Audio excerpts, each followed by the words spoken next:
Rexona Men Ice Cool with 72-hour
active shield and super cool mist for all-day protection, even in extreme heat.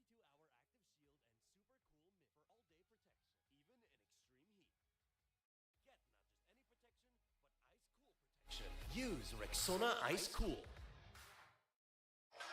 Searching for music for your next video? Then you need to check out Artlist. With amazing new music added daily and one simple license that covers everything. Artlist is the music licensing platform for all creators. Start now and find the perfect song. Artlist, made for creators. Out of all the GTA islands, which one would you say is the best of all time? If you took away the story missions and just let each island speak for itself with what it has to offer, would your opinions change? Well, in today's video we will discuss all the GTA maps and try to figure this out using scores, assigning it a score out of 5 for 3 main categories: its fun factor, variety in the environment, and atmosphere / how unique the map is. Portland has its moments. It's littered with quirky stunt jumps that remind you that this game did start off as just a game where you stole cars. The elevated train track that runs through the heart of the city is also a nice touch and very memorable. The working car crusher is another cool feature, but the novelty wears off quite quickly. There's a few side missions that can be found throughout the city, but one of the most iconic things to do on Portland is to go to the auto dealership and steal the Banshee. There's something so satisfying about smashing these windows. Portland offers a few distinct areas like Chinatown, the industrial docks, and the small beach near the diner. However, despite these spots, the island feels mostly uniform in its gritty industrial aesthetic. And I know what you're thinking, well, what do you expect with a place like New York City? Perhaps the beach and the high rocks near Salvatore's house is probably the most variety you're going to experience while exploring Portland.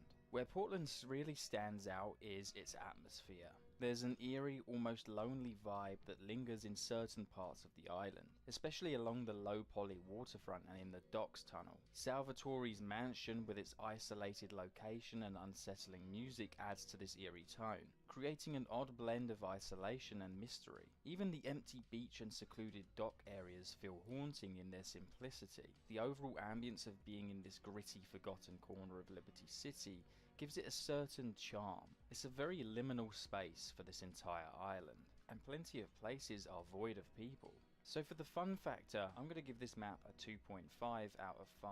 The reason for this is, besides the car crusher and the auto dealership and some quirky places to explore, the map doesn't stand the test of time when we compare it with later islands in the series. For variety, I think it deserves another 2 out of 5. It has some differentiation, but it doesn't introduce much that feels fresh. And for the uniqueness and the atmosphere, well, we're going to give this one a 3 out of 5. It's not wildly unique in the grand scheme of GTA maps, but it carves out a distinct identity with its unsettling early 2000s aesthetic. So now let's move on to Staunton Island. Staunton Island feels oddly stretched out, making it seem like very little happens, even though there's a lot going on beneath the surface. While Belleville Park offers a welcome break from the urban sprawl, and the TW at Cafe is a stunt jump, and it's kind of quirky. It's a quirky touch in the middle of this urban jungle jungle. The massive stadium for the Liberty City Cox feels like a completely wasted potential, as you can't even get inside of it. One can't help but wonder what it would have been like if this was originally planned for the game. Even with the new subway system that you unlock on the second island, it adds a gritty New York vibe but loses its novelty quickly. There are some interesting locations though, like this university campus, and with tall buildings blocking your view and roads left, right and centre, it really helps you get lost in the urbanisation of this place, which is a positive if only those places that block your view and you get lost within had more substance to them. But even with this size, it somewhat feels lifeless. There are seriously underutilised areas, like the massive stadium and construction site, neither of which contribute much to gameplay, and you can't even go inside of the construction site in this game. Someone summed it up perfectly on Reddit where they said there is nothing interesting to explore in Staunton, it's just a big industrial city filled with huge buildings. And I kind of agree. Remember, we need to forget about the missions that took place on this island, because I would also agree with people that say this is the most fun island in the game when the missions are there. So for fun factor, it's pretty much going to score lower than the first island with a 1.5 out of 5. I mean, sit there and tell me, seriously, is there anything on this island that tops the car crusher or the auto dealership? Not really. For variety, I'm going to give it a 2 out of 5. And for uniqueness and atmosphere, I'm going to give it a 2 out of 5. Shoreside Vale is an island that brings a fresh and varied experience to the game. You see a drawbridge near the Liberty City Airport, and it's a standout feature.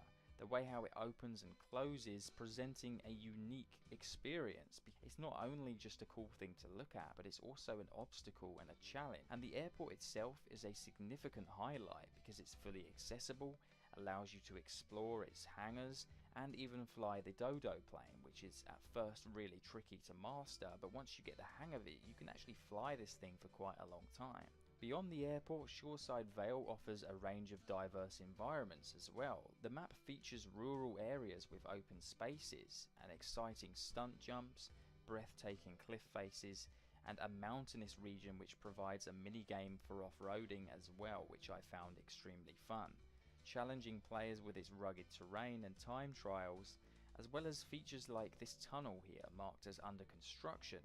Although sparking curiosity, later on we would find out in Liberty City Stories that this is just a loop around, but initially it leaves a lot to the imagination. Shoreside Vale also boasts a rich neighbourhood featuring luxurious mansions, swimming pools, expansive gardens, and private gates. And these homes overlook and contrast sharply with the more modest apartment blocks below, which is kind of a funny depiction of social division, and definitely what Rockstar were probably going for here. Also, let's not forget to mention the gigantic dam, which is a huge monument and awesome to look at the same time. However, I will admit a large portion of this map is industrial sections. When you see a map that has a lot of industrial section that takes up a vast amount of its space, you know that they probably use that as their final resort. What can we put in this space that we can't be bothered to fill with anything else more exciting? I know, let's fill it with warehouses and crates and make it look like something important's going on when it actually isn't. And it really affects how fun it could have been. So I think this one deserves a very low 1 out of 5 on the fun factor. There is a lot of variety though in the houses and mountainous regions, but again there's no way we can score it any higher than a 2 out of 5 considering most of it is just warehouses. And so for the uniqueness and the atmosphere, I'm going to say it scores around a 2.5 out of 5. Let's fly to sunny Vice City, and my favourite is the first island because of the ocean drive. I always got intense positive vibes from rolling down the street and listening to tunes on Flash FM. Eastern Vice City has a lot of features that provide entertainment. Firstly, there's the Malibu Club and the mall. The mall was such a missed opportunity in later games, especially since it came with working stores, a food court, and the vehicle podium. The beach offers some fun mini-games like RC car racing, while the downtown offers pizza delivery and a variety of checkpoint-based missions.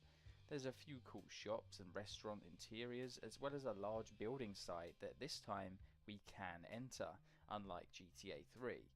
One of my favourite spots to explore is the downtown police station, which has a full interior, and some of the Easter eggs hidden around the map are also quite fun to find. There's some good variety on this island. The beach stretches for miles on end up the entire length of the island, while the lighthouse and docks are a beautiful place to oar on the city's elite. The various malls make the world feel alive, but the most unique addition to this island is the Leaf Links golf course, which rips through the urbanization and offers a luxury environment. There's no golfing minigame though, which makes some of this open space feel a little bit wasted. If only the Leaf Links could have been a purchasable asset, then that would have been perfect. To the north of the island you see luxury mansions and condos, but what sets the eastern island aside is Starfish Island and Prawn Island, a massive gated community with large mansions and pools and private gardens, especially the Vassetti estate, which then becomes your own property later on in the game. Prawn Island has a movie studio, some abandoned mansions, and some cool Easter eggs at the same time, like this moon landing conspiracy Easter egg. The streets of Vice City, particularly in this eastern island, are drenched in neon, with an electrifying nightlife that sets this island apart from plenty in the series. The palm trees and the tropical vibe offer a refreshing contrast to the gritty urban landscape of GTA 3. This island stands out in the broader series for embracing such a tropical destination, and I think for that purpose it definitely deserves some credit. For fun, I'm going to give this island 3.5 out of 5, primarily due to the various minigames and explorable locations that it has to offer. Also, the canal that runs down the centre of this island offers a really unique gameplay experience. Do you drive through it on a boat, or do you just use a stunt jump to get through it? For variety, I think it definitely deserves a 4 out of a 5. And for atmosphere, just due to the neon-soaked streets and the vivid nightlife, as well as the palm trees and the colour palette, definitely gives this one a 4 out of 5 for me. But the western side of Vice City is a stark contrast of the former. Firstly, let's talk about the fun factor. This island does have some relatively memorable side content, like the off-road track near the Hyman Memorial Stadium. Speaking of which, the stadium offers minigames like the Dirt Ring and Blood Ring Racing, and the southern side has the military base, which offers a seriously fun challenge to steal the Hunter helicopter.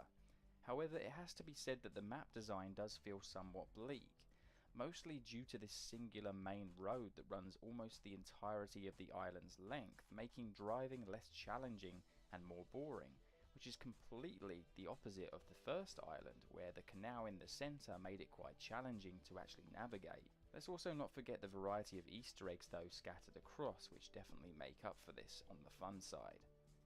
And there's also this skyscraper with an office interior you can actually ride a motorbike in and jump out of the window. For variety, there's Cuban and Haitian gang territories littered all over the island, areas that showcase the cultural and gang conflicts. Downtown, there's high-rise buildings, a blimp and various stores which create an impressive skyline. But I would argue the southern end of the island is a little lackluster, serving as the industrial sector once again, with endless warehouses and cargo ships. But thankfully we do get the Escobar International Airport, with its fully enterable terminal, and I have to say this is an awesome addition. Definitely one of the best airports in the entire series. Then there's Sunshine Autos, which stands out as well, offering a satisfying experience with car thefts smashing through the windows. But we get what Rockstar are trying to do here. While the eastern island is more agreeable to explore, the western island feels like it has a very specific identity Rockstar were trying to tap into. For fun factor on this island, I would definitely rate it a 3.5 out of 5, mainly because of the airport, the military base, and a variety of things that you can do downtown. For variety though, it's only going to score a 3 out of 5, because there's not as much variety here as there was on the first island. For atmosphere, we're going to give this a 4 out of 5 as well. We understand what Rockstar were trying to do here when they gave it a more gritty tone compared to the Eastern Island, and I feel like both go hand in hand as good as each other. Los Santos starts off with awesome features like a skate park which offers some cool mini games. As well as this, it features a wide range of activities from dancing to lowrider meets. There's quite a lot to do in Los Santos, but most of the fun is found closer to Grove Street where the main story takes place. You'll discover some hidden gems like this door that teleports you to the top of the maze bank, and not to mention gang territories and spray tags. Pretty cool ideas that are really unique to this island only. The fun factor definitely improves from this, and thankfully right off the bat we get a stadium to partake in all of the activities we loved in Vice City. While Los Santos boasts a famous beach area, it also has northern woodlands and farmlands as well. I really like how in Los Santos you have the transition between the beach, the mansions in the hills, all the way to the ghetto and the hood. The water duct also provides a really cool area to explore, and there's tons of hidden gems all over the place. The airport is cool, but it's not as good as Vice City, where you could actually go inside the terminal. Eastern Los Santos is super cool, with gang zones, the stadium, police stations, the canal, beaches and the hood. But then you also have Glen Park, a small but appreciated landmark slap bang in the middle of the hood that really breaks it up nicely. I will admit that I feel like the downtown in Los Santos is extremely dull. Sure, there might be skyscrapers, but there's nothing really drawing me to it. If it wasn't for the countryside area, I would say that downtown Los Santos was extremely underwhelming. For fun factor, we're definitely going to give Los Santos a 4 out of 5. For variety itself, the countryside really excels this part of the map, and it definitely deserves another 4 out of 5. However, if it wasn't for the countryside, this would score much lower on its uniqueness factor. I'll give it a 3 out of 5 for this reason, but there's definitely cities coming up that score much better. San Fierro feels like it was a little forgotten though in San Andreas. It feels like halfway stop between the Los Santos and Los Venturas chapter. There's plenty of fun to be had across Angel Pine and San Fierro. Firstly, of course, Mount Chiliad, offering a range of activities like mountain bike racing, parachuting, and a well-placed ramp at the peak. So thanks for that one, Rockstar. Angel Pine itself is a little empty in places, but what it makes up for is the endless forest that surrounds it, and the boggy waters and swamps in Angel Pine Forest are also really cool, and the winding roads throughout these open environments give a sense of scale that cannot be explained. San Fierro itself has a lot to offer. Another stadium, this time for Blood Ring racing, street races, assets to purchase. One of the coolest features of San Fierro is these roads which double up like ramps. It's the best city to drive in if you're driving a motorbike. We did say that size doesn't matter, but in this instance it actually is a good thing. There's a lot of psychology involved in making a great GTA map. Notice how the roads in San Andreas bend and curve in seemingly arbitrary ways. It's to give the illusion of space, and makes everything seem like it's just around the bend or just over the hill. The transition between small towns, cloud-piercing mountains, forests, all the way to San Fierro's skyline downtown is a perfect match. Thankfully, San Fierro also doesn't go overboard with the industrial zones, and instead utilises its space much better than other GTA cities. There's a nice mix of upper class, residential zones, private tennis courts, and then hotels. The city progressively becomes more urbanized, not to mention the famous Golden Gate Bridge, which is an awesome landmark. For uniqueness and atmosphere, I would say that the trams that line the streets, the dealerships, the suburban downtown feeling is perfect when it comes to San Fierro, and then Mount Chiliad really makes up for it like the cherry on top of the cake. For fun factor, I would rate San Fierro a 4 out of 5. It definitely lacks some of the features that Los Santos had in terms of fun and variety from the skate parks and so on, but it definitely makes up for it with Mount Chiliad and the surrounding countryside. For variety, it definitely scores a 4.5 out of 5. And for the uniqueness in terms of the broader scale of the GTA universe, it definitely scores another 4 out of 5. But this is where things get really exciting, because we head north to Los Venturas, and immediately we have the Bay Area, which is a beautiful seaside town. There's not really anything going on here, and I feel like this would have had a bigger part of the game had Rockstar had more development time. Then you have the winding highways that run through the desert, the first time we got a desert environment in a GTA game. From small quaint towns in the middle of nowhere, overlooked by gigantic rock faces and cliffs, to these really cool little teepee villages right here, and the ruins that can be found in some of the old towns. Not to mention that there's tons of monuments that are really fun, like this chicken and this giant bull statue. Then you've got the abandoned ghost towns, the Little Probe Inn, which is an alien themed restaurant. You've got the Big Ear and the Dam. Loads of landmarks that are really awesome to explore. And Los Venturas is littered with places to explore just like this. Like this cave right here that lots of people probably have never even explored. There's tons of Easter eggs littered all over the place for you to discover. Not to mention Area 69, a parody of Area 51, a completely restricted flying zone. Speaking of which, you can even buy your own airstrip and learn to fly, which was incredibly fun, very unique, and just 100% suited the game. But then we haven't even gotten to the best part yet. You've got the very iconic Las Venturas city itself, based off of Las Vegas. And let me just say, the casinos and nightlife suits GTA San Andreas really well. This is such a unique location, and it's fun at the same time. You have the neon-soaked strip at night time, and tons of casinos that are modelled after real casinos in real life. Not to mention the hotels, like this V-Rock hotel right here. Tons of casinos have their own unique identity, like this pirate ship, or this one that looks like Disneyland. And of course you can go inside some of these casinos and even gamble and do some mini games. Las Venturas is absolutely packed to the brim with interesting things and a unique environment that we've never seen before, even boasting its own time cycle that turns the night sky purple. I have to admit that this has to be the most iconic city in a GTA location, and the fact that it has its own unique features like gambling and casinos puts the cherry on the cake. For fun factor, for all of these reasons, Las Venturas definitely deserves a 5 out of 5. For variety, it scores extremely high as well. You have mountainous regions in the bay, a broad desert with high rocks and interesting places to explore. Then you have the city, which has its own nightlife, definitely deserving another 5 out of 5. As for uniqueness, we've never had a desert city in a GTA game before or since. And with Rockstar tapping into a lot of conspiracy theories with Area 69 and the Lil Probe Inn, it definitely has a really awesome atmosphere. This one definitely deserves a 5 out of 5 for its uniqueness. So it's time to tally up our total scores for each island, and this is where I know I'm probably going to get a lot of hate. But I guess this is subjective, so if you have a differing opinion, make sure you let me know down below. So, the lowest score today was 5.5 for Staunton Island, followed by Shoreside Gale at 5.5. Portland came in third with a 7.5 for all categories, with the Vice City Downtown section scoring 10.5.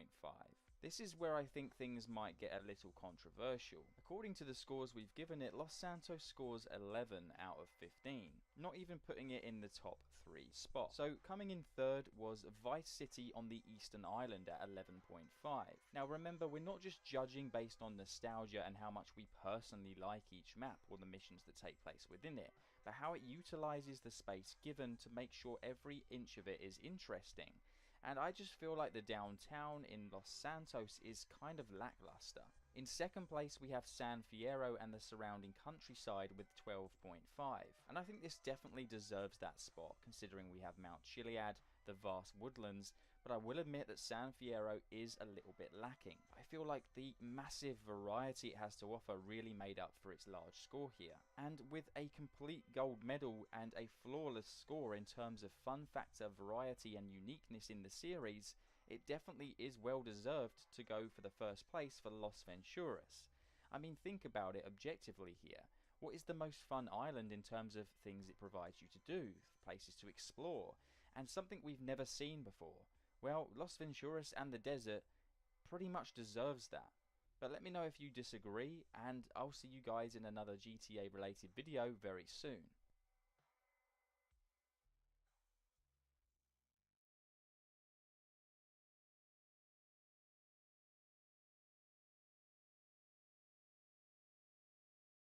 Bibimbap at home? Kay sarap ihain. Try the new UFC Korean style fun chow. Kay sarap talaga. This is the entire GTA franchise iceberg. If you've never watched an iceberg video before, the items at the top of the iceberg are more common known facts about a certain topic, and as we get lower in the iceberg, the information is less commonly known, to the point where we'll be covering some info that almost no one knows about today. With over 100 entries, this iceberg is huge. So let's not waste any time and let me explain the GTA franchise iceberg.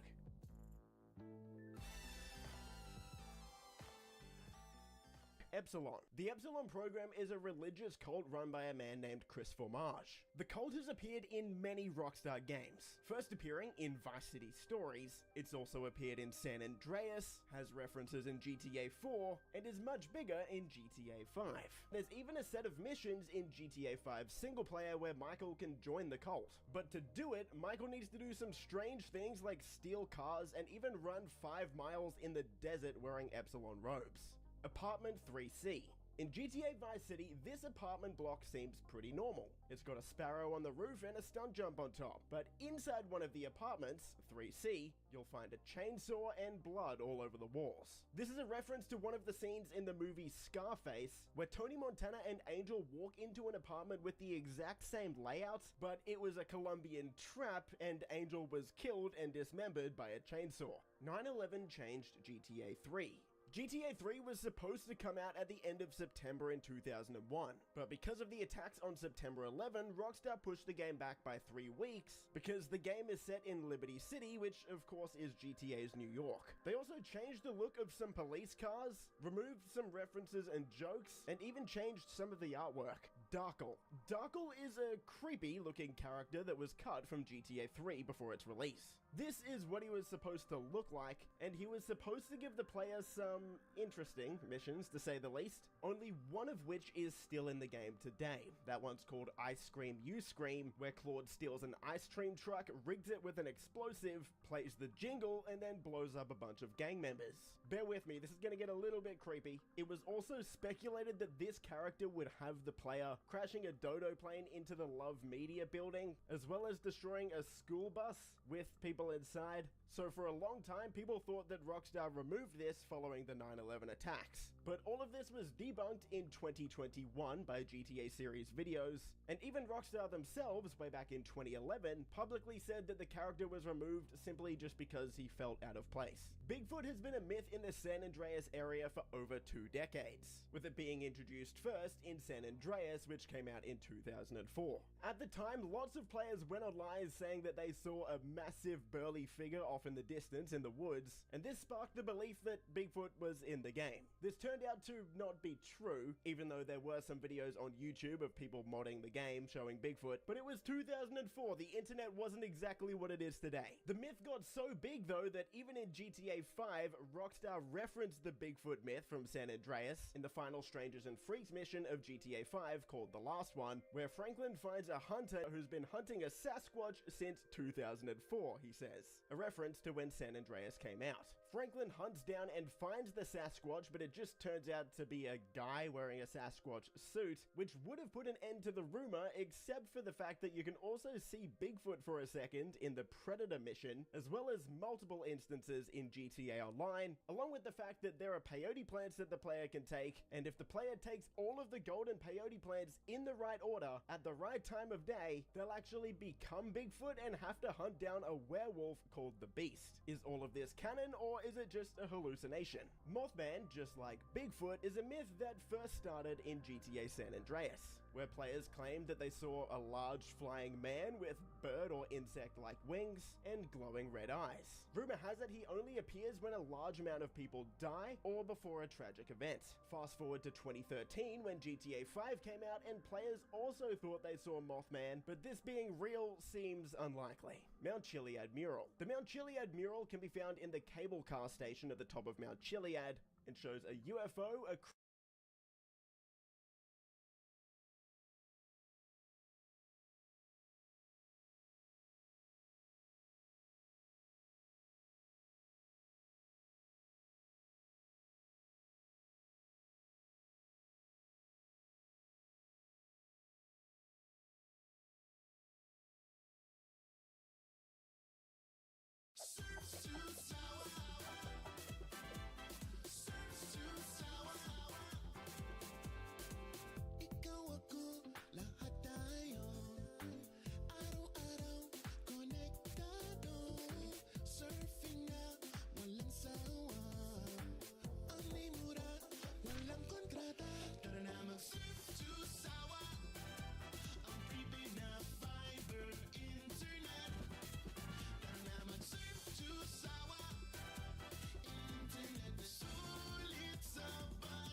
Walang kontrata dito. Yes!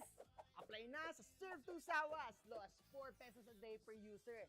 Ang legit prepaid fiber internet na mura na, unlimited pa. Apply na.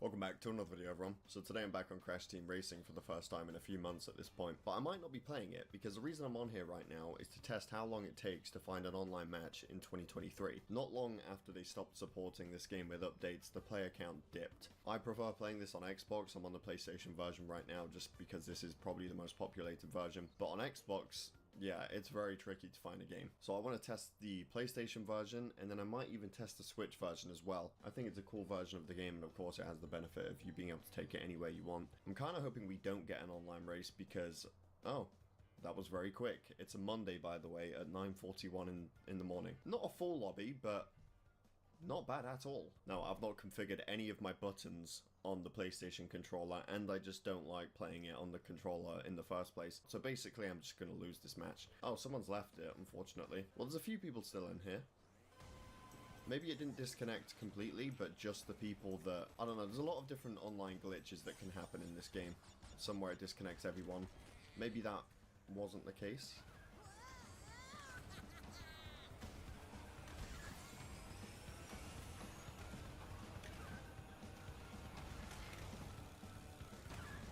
Yeah, I can't U-turn. I cannot U-turn. I'm doing this without U-turning. It's not necessary, of course, but in online, when other people have it as an option, you're at a disadvantage if you're not using it, so...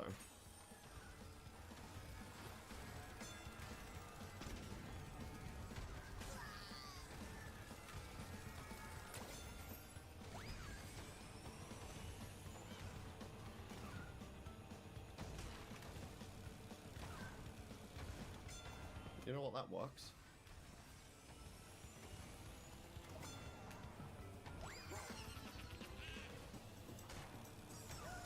I will say though, I'm very surprised that we found a game within a minute. And with at least, you know, what, 5, 6 people I think it was? I know some of them disconnected or left, but still.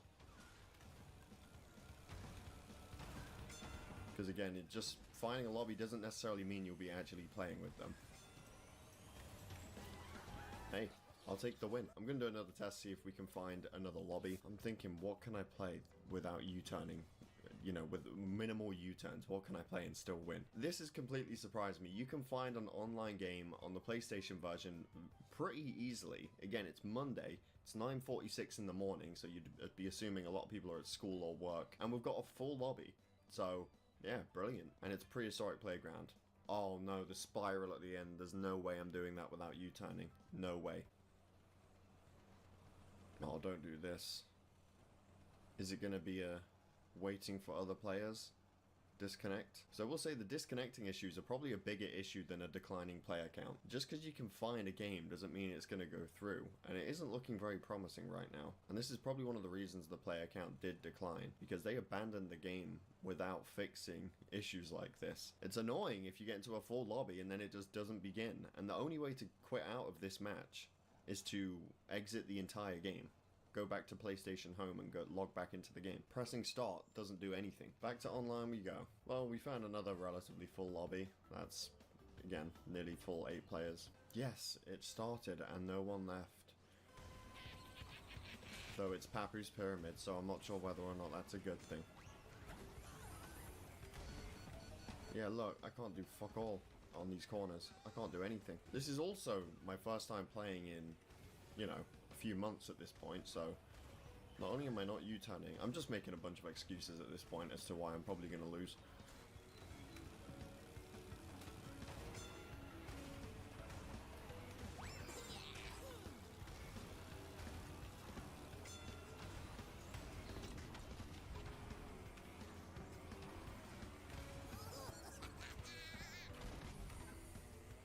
I keep pressing the buttons that I think I'm U-turning, which is why my speed thing is changing. Because that's what I normally press to U-turn. Ah, I made the shortcut before you got me with that, so nice job.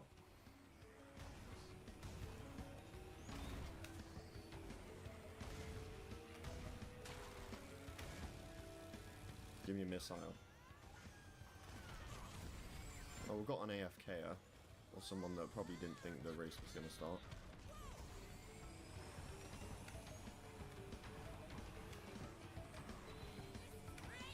Okay.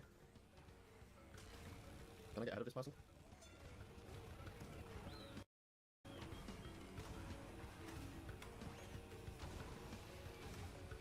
Nope, it's over for me.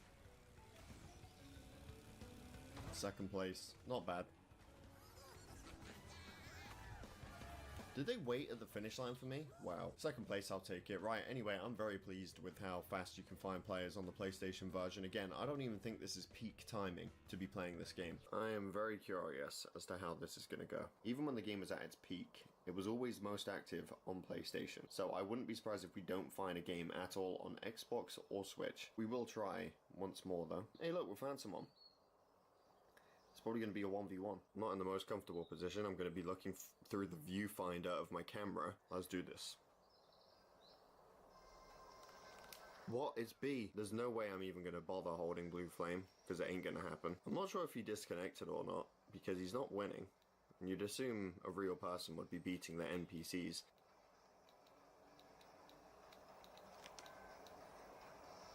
And they've left the game. At the very end. I'm not sure if they disconnected halfway through because I did not see them. I mean, they were last. They probably didn't play at all and disconnected or left or some... I don't know. I don't know. You can never be sure what happens in this game when it has some sort of connecting or disconnecting issue. I think I'm done with that.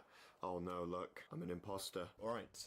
Xbox. My home. This is where I have everything unlocked. Let's go to wheels real quick just to scroll all the way down. Well, not everything. I've got a few things missing, but I mean, like, got my master wheels on this version of the game. I'll be very surprised if we find anyone. Okay. One person. Also, I realized they got a new controller recently, meaning my button mapping hasn't been saved.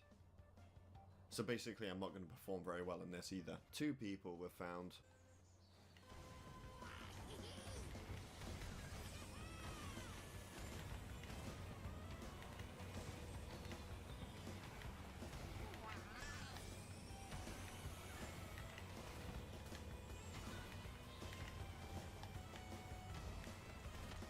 Ah, nice job, nice job.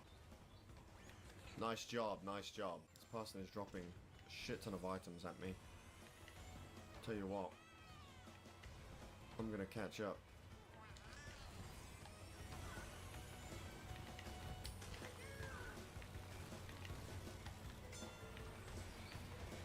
Right. Yes! That's what you get for doing it. It's okay, all we need to do is maintain Blue Flame.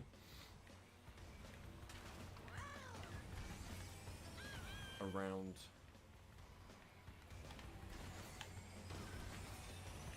Okay, that gives you fast Blue Flame. Ooh!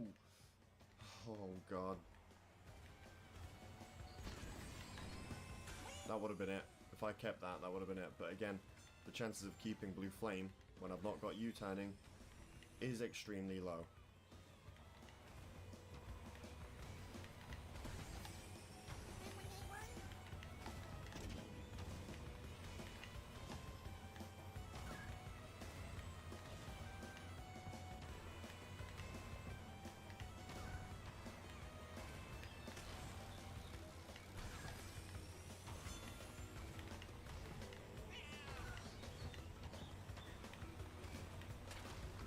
Fuck the shortcut. I've got Blue Flame and I'm keeping it.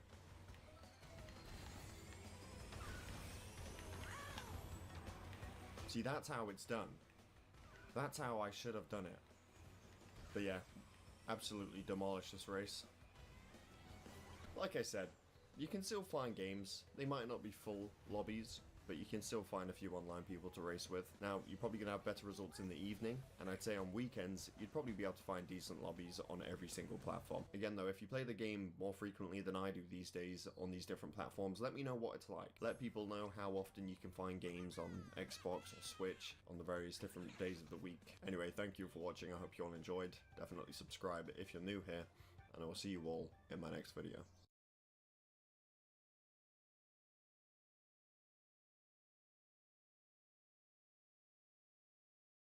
no way to turn around that corner without doing that. Yes, What? yes. Oh!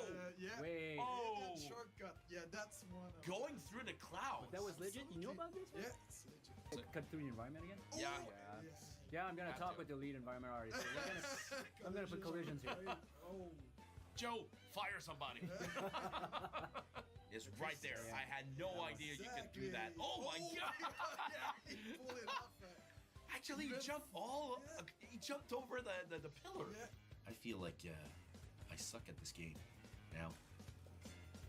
Hey, my name is Thomas Wilson. I'm the creative director and co-studio head at Beanox, and I'm joined with my friends. I am Phil Turcotte, the game director on Crash on CTR Night of Fuel. And I'm Jason Goodpoo, the art director that had the opportunity to work on Crash Team Racing. All right, so this is exciting. Yeah. You know, looking at completing the adventure mode at about like 46 minutes. That's crazy. Took him like 4 seconds to customize and choose his character. That's You can see it. This guy knows what he Yep. wants. I think it took me actually 46 days to complete it myself. Well, it's kind of cool is, you know, we can see that he's customized the speed Yep. of his engine, which is a feature that was added at a later stage. Yes, absolutely. Otherwise, Puro was a beginner character. So that's kind of interesting. It was really a feature we wanted to put in because we felt that if you had a favorite character, without breaking the game, you could just choose the character that you liked. Yep. Of course, first shortcut here, right? Yes, So if people don't absolutely. know, you definitely need to jump Smaller on one that there ledge. to get the boost. Yep. You dropped on the bridge. Oh, you definitely. Of course, first shortcut here, right? Yes, So if people don't absolutely. know, you definitely need to jump Smaller on one that there ledge. to get the boost. Yep. You dropped on the bridge. Definitely hanging the corners here. It's kind of impressive. I tend to hit the walls when I'm Yeah. falling this close. It's impossible for me to drift like that. I mean, I've played this game so much just to review the maps all the times while in production, Nice. and I'm still not able to drift like that. Oh my god. See that? He almost fell in the water. That's pretty impressive. Boom. Yeah, maintaining that fire, the reserve is pretty good. You can see the tires are glowing, which is a new feature we added for this game because we wanted to let people. We knew the hardcore players would know exactly what they were doing, but we felt we could provide additional sign and feedback to the players, as well as the meter you see at the bottom right, where you have an indication of when to hit the boost button. Although the smoke turns black as well, so multiple ways of understanding when it's time to hit. Already catching up to the other folks. Is he even playing at hard mode, or is this easy? That's a very good question. It almost feels like it's easy, Yeah. but Actually, I'm I pretty think sure it's it part of the wasn't either. classic. Yeah. Probably it's the normal difficulty. I guess. Podium animations here, per us celebrating. So we had a lot of fun creating a lot of these animations based on different character skins you could wear. You can go faster through turns by power slide. Yeah, and it's kind of interesting to see that game being speedrunned. Remember, it was something we considered. Yes, adding a Sort of. speed We unfortunately ran out of time to develop it, but we had this idea of creating a speedrun mode where we would skip all the cutscenes altogether. But look, it I mean, seems like it's Yeah. happening anyway. And is it, well, Yeah, wanted to add interface and stuff like that, like a timer and everything. But yeah, Well, just like we see here. yeah, exactly. So if I'm looking at the two timers here, what are we looking at? So there's a longer timer, and then is that the actual gameplay I think one? it's one without it the can't be it because it cutscene just and the started. other with the cutscene. I think so. Because Yeah, that shortcut. This one is a very interesting shortcut. If you're playing, the first time you're playing, if you don't know about it, you don't think about turning this way. We have multiple hidden shortcuts in these tracks, and it was really important for us to keep it the way it was. Man, And ma- tight This guy's killing cornering. it. Yeah. You see, this is very difficult to pull. Like having the ability to sort of drift right, following the edge of the wall without hitting anything. Pretty impressive. while in the air, while airborne. Yes, of course. Yeah, that's They something. already catching up with the other riders. Woohoo. Makes it look so easy. Oh, TNT, all TNT. got stuck with a TNT crate. No problem Yeah. whatsoever. Hey, man. Look at that. Oh, 24 already? seconds. Man. It's pretty awesome.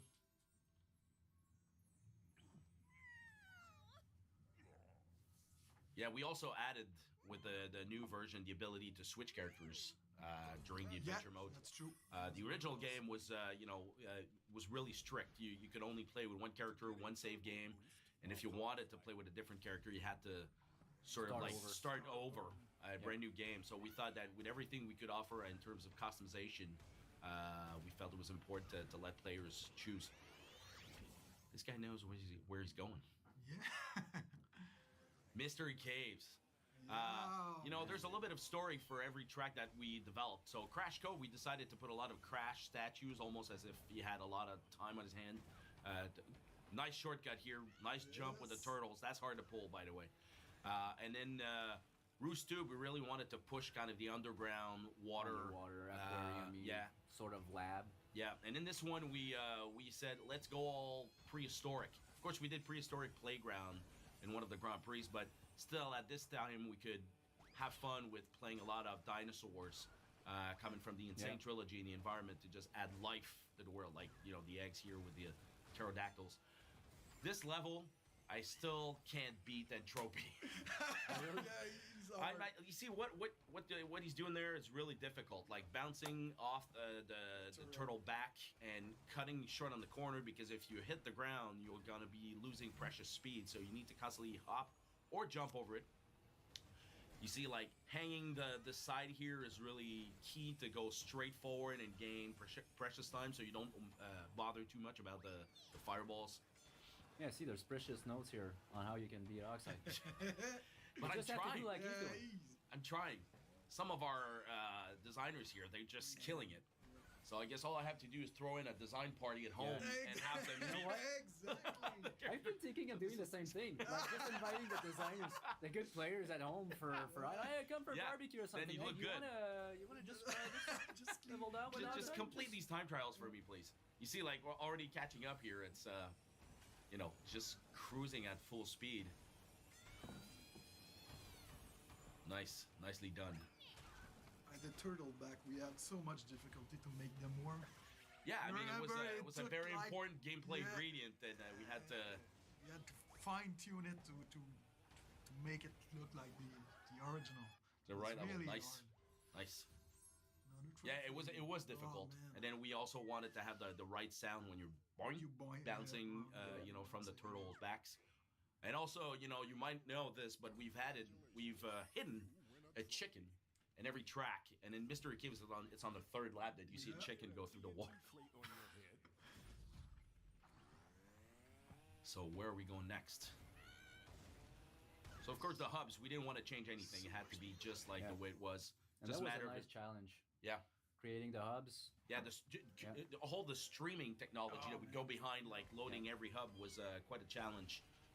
Because, of course, we're not on PS1, but there was so much more detail we've added. Sewer Speedway. Greatest shortcuts in the game. Yeah, I mean, I didn't even know that shortcut existed. So, of course, right there. That's very unusual. So didn't even seem complicated. Yeah, but we had to do some fixing when we shipped the game. Small hack into going into it. Yes. It was really hard to replicate the same feeling than the original. Yeah. And of course, because we're kind of recreating the physics here, we wanted to match as close as possible. But there were some challenges in a highly curvy, the very curvy environments. So we tweaked the shortcut in the end to make it easier to pull. Now I know exactly where to go every time, and I. Oh really? You can pull it off now? Oh yeah. Oh yeah, almost. I never. I guess almost. I would say never miss. Never miss. But still, you see like how he's sort of cutting the corners, not even following the track, just going straight. It's gaining precious time here. And of course, we, in this one, we sort of wanted, Sewer Speedway, we wanted to add life, so we added rats, this big alligator. We even had this idea, I don't know if you remember, but right around this corner, we wanted to create like a kind of a rat village. All kinds of rats, like kind of living there, but we ran out of time. Still, we could pull like these blobs kind of going through the sewer pipes, which was pretty funny. We even have that hidden lab assistant. Yes, lab assistant. That's right.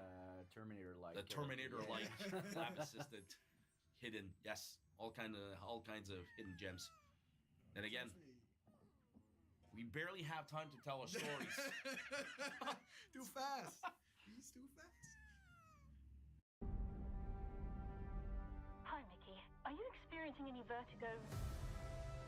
I guess I am feeling a little dizzy. Oh, wow! Did you see that?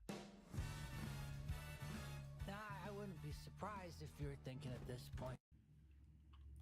But I mean, you know, people that are good like that, do they even have fun playing with other people, or? I mean, that's a good question. At some point, I think they're probably just. I guess it's too easy for them, right? I mean, it seems like it. Yeah. The challenge is trying to beat yourself. Yeah. So first times. boss fight here with Rillaroo. So you know we.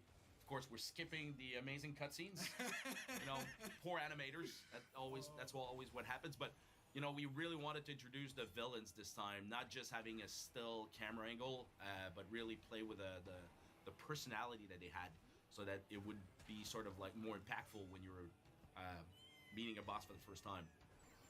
But look at where Rillaroo is. Completely in the back. There's no challenge he's there. not even feeling the challenge. Yes. Hey, but I wonder if he catches up to him, does he still like throw bombs? You would. At him? Yeah, he would. yes, you can. Yep. So it's not even a challenge. Nope. Yeah. And that's kind of impressive, you know. Poor Rillaroo. Well, because I can tell you some of these bosses, when you're not too familiar, especially Oxide, can be annoying as hell. Oh yeah. Yep. Hey. He has a lap. Yeah. Wow. He actually just passed him by. Wow, amazing. Very, very impressive. Skipping the cutscene, I guess, again. That's something we've added, by the way. The keys unlocking the doors was not something that was present in the original game. And here it was called Gemstone Valley, but there was no gemstones. So we added gems, added a lot more details to the environment here to make it feel like it was really what it should be called. Look, even even like hitting boost here, like at full speed to travel the hub. And actually, you know, what he's doing right there was part of a challenge, making sure that as you're going at full speed between the hubs, that, you know, it would unload and load it at, you know, at the right level, so you wouldn't see any popping. So believe me, we worked really hard at making sure that the transitions were really smooth. I'm actually happy seeing this, that you didn't hit like that loading wall. Yep. Yes, we had that at the time. Yeah, it was a real challenge to make sure that, you know, we wouldn't be stopping the game in the middle and, you know, with the loading screen, with loading writing down. So Tiger Temple, that's one also. It's a very wide track, but there's that shortcut in the middle with the golden door. We made it a little more obvious this time around, but still, it's still hidden for those who don't know. And Tiger Temple was actually one of our... through the grass. Wow, that's something I can't pull. Driving so fast in the grass, You need it's to insane. build your resort. Jumping and using the resort to cut through the grass. Well done. Yeah, Tiger Temple was you got like a the there you go. benchmark level for us, right? It was one of the first levels that we've actually completed. You're right. So we had The three remastered. maps. It was Crash Co, Tiger Temple, and what was the other one? Coco Park? Is it Coco No, Coco Park came way after. Or Rooster, maybe? I don't know. We had 3 levels that we used as a benchmark for what we wanted to add. So you know, it's a level where you'll see a lot of life that's been added. Like you have like the gorilla, the white gorilla there. You know, we wanted to have like lightning hitting the environment, rain. Well, there was rain in the first, but you know, adding details to that. You have sort of tribesmen in the environment, like cooking things in the village Crossing and the bridge and stuff like yes. So that was short. I feel I'm gonna say that a lot. Yeah. Oh, we see Dingo Lad with his Yeah, the fireman. firefighter. Yeah. It's cool. Yeah. Congratulations. Adding customization. And I guess our praise goes to the Australian folks who are actually fighting the fires. Yeah, so where are we going next? Coco Park. Your favorite track? One of my favorite, as a matter of fact. Oh, no, it's your favorite track. Well, one thing I have to tell is that I really challenged the level artist here, and I challenged you, Jason, and I said, put... What? What? Well, that was something. Yeah, I never saw that. Jumping. Well, I challenged you, Jason, and I said, put... What? What? Well, that was something. What? Really favorite, as a matter of fact. Oh, no, it's your favorite track. Well, one thing I have to tell is that I really challenged the level artist here, and I challenged you, Jason, and I said, put... What? What? Well, that was something. Yeah, What? I never. Really challenged the level artist here, and I challenged you, Jason, and I said, put... What? What? Well, that was something. Yeah, What? I never saw that. Jumping Holy over cow. the cave. Wow. All right, now I'm learning new tricks. Tricks. Oh, yeah. I challenge a team. See that? I never do that. I was following the road, so I guess I have to go a little bit more off road. That was impressive. We're gonna see it again. Maybe Are we gonna see it again? Is he? No. Is he? Well, that was impressive anyway. But yeah, this track, I said, try putting. Wow, that's another good one. Yep. I didn't know that one. Yeah, that's one of the. That Well, I'm was so there in impressed. the original also. Yeah. I'm so impressed at what I'm looking at that I can't even comment on my story. I was just gonna say that we wanted to have. I challenged the team to put too many flowers. Yeah.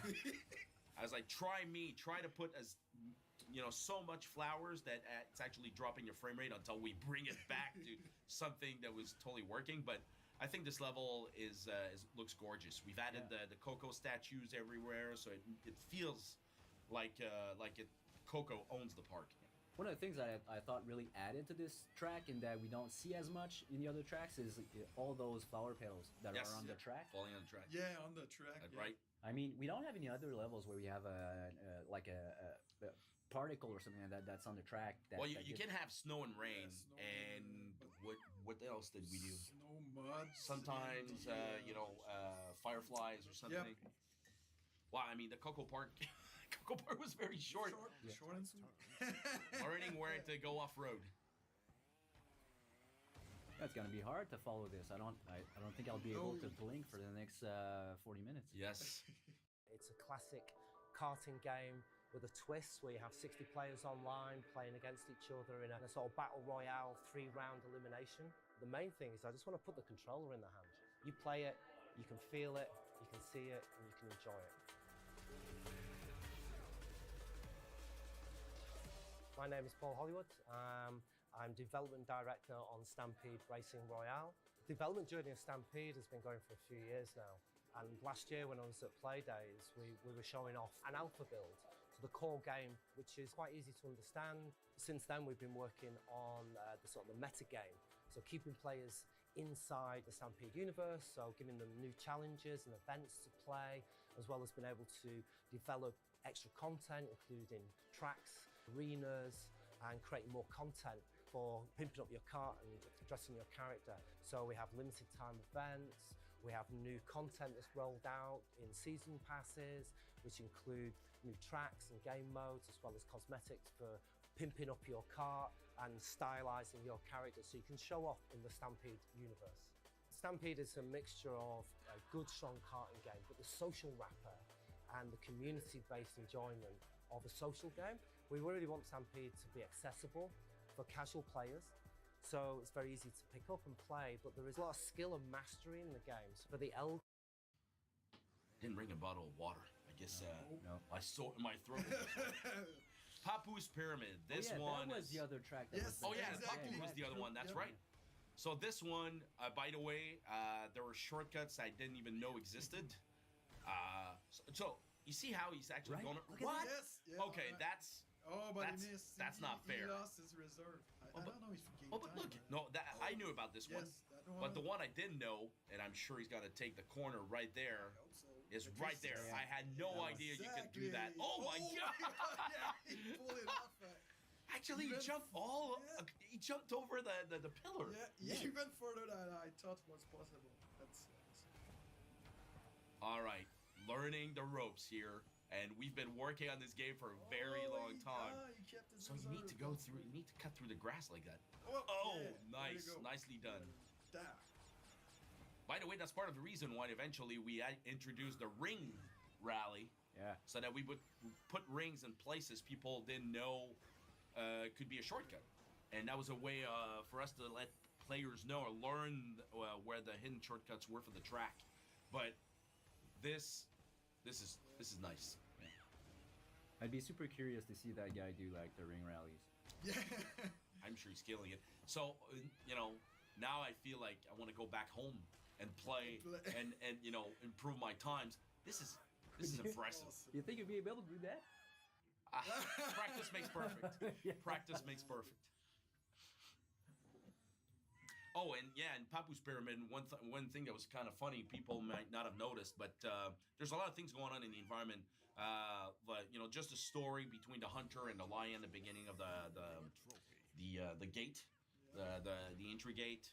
You have a lion slapping a hunter in the back. The boat on roaming, anti-gravity roaming in the waterfall. We have a carnivorous plant teaching the kids how to eat. Baby carnivorous plants how to eat. Man, we did so much stuff. Yeah. We had a lot of fun. Adding story and everything. Dingo Canyon, this one we really wanted to push the outback aspect of the environment, like almost going back to the Bugs Bunny cartoons with Wile E. Coyote. So that's why we added all these pipes to make sort of like an oil. Yeah. The initial story was that we wanted to sort of incorporate in the background like the napalm factory that Dingo has. Yep. For his flamethrower. Yes. So that section that we just passed on the left, you could see that huge reservoir tank with napalm in it. And that's what we added. Also the Dingo Diner and. But by the way, you can see something that I'm still having a hard time pulling, which is turning while jumping at the same time, hitting the brake. I cannot do that. It's an advanced technique that I'm still struggling. Maybe when I'm going full speed playing a ring rally, I get enough momentum in the air so I can pull it, but it's very, very difficult to pull, in my opinion. We see our designers, do that all the time. And quite honestly, I mean, one of our designers here, Mathieu, is way beyond an expert to my eyes playing this game, and I'm seeing this guy play, and he's a good contender right there. Oh yeah, for sure. You can see like he keeps the momentum with his okay, but that's the end. He didn't care. He didn't care. Going out with a bang. 18 minutes. That's amazing.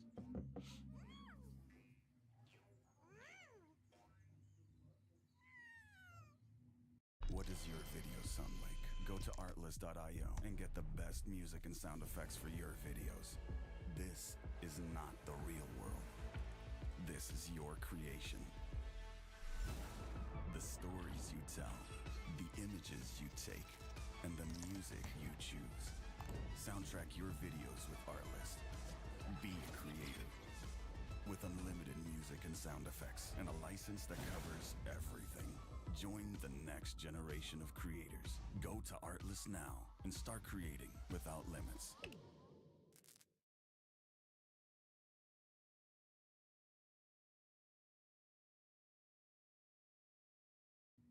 So you guys know if this is like an official record-breaking time, or? That's a very good question, but I'm sure it's a pretty good time. I don't know. Fortunately, sorry, but still, Papu's Pyramid again against Papu, but we're not gonna. I don't think there's gonna be any competition. Papu? Papu. God, see what you did there. Nice. Yeah, so we see the lion in the back slapping the other hunter. Wow, things are going so fast that we're missing out the details. I guess too bad sometimes for the environment artists or even the animators, like putting so much love and details into the background, and the pro players won't even. But they did it for the kids. Yes, they did it for the kids. Yes, that's right. Wow, I have to learn to do that. This one, I tend to miss as well when I'm jumping over.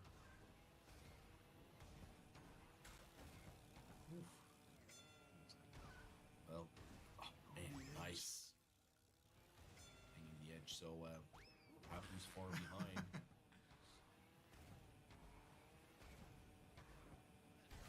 And by the way, I can see at the bottom now he's having the classic HUD. So it's something we still wanted to keep because it was an original game, but we didn't reverse the meter filling up, so it's going the other way around, just like it was in the original game. Yeah. Well, no challenge there. We're not gonna see the cutscene. Poor Papu. Yeah, one of the big things we changed in that cutscene is when Papu reaches in his pants to get the key, he pulls out like a chicken leg. Yeah. And eats that. I mean, OG it worked, but when we did that, like it was like the not remastered sure. version. So Yeah, already Glacier Park. Already. Yep. Yeah, that's a nice little shortcut. And by the way, and I'm sure he's gonna pull it off, but I'm still struggling jumping Easy? right Oh, there. yeah, he's Like, going straight for it. look, easy. Yeah. This one's hard to pull. Nice. Oh, yeah, that's nice. I tend to I tend to go over the other rail, but that's real. The thing is that the guy keeps pulling them off. He never miss one, you know. I'm able to do one or two shortcuts, but like never failing. Yeah, that's so that's the guy we meet online. Yeah. He's killing us. Yeah. Wow. I feel like I suck at this game now. Here, you know, by the way, one thing that was not part of the original Blizzard Bluff is we decided to make that as a ski resort for penguins. So a lot of details were added with the penguins cheering, and you know, there's the big horn and the village right there with the penguins. Penguin Village. Yeah, it was. And it's over, Tom. It's over. That's it. End of story. Yeah. If you want to have more information about this track, just take your time. Send another video, play slower, please. I guess we should introduce a sightseeing mode where you race, but you need to with audio commentary. So to your left. All right. So where to next?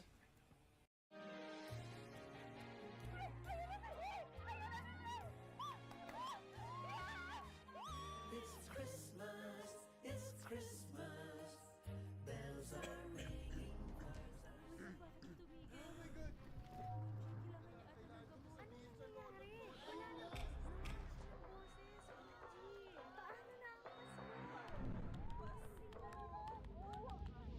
Sir, we need to go live again in 60 seconds. Eto, mag-sepsis ka.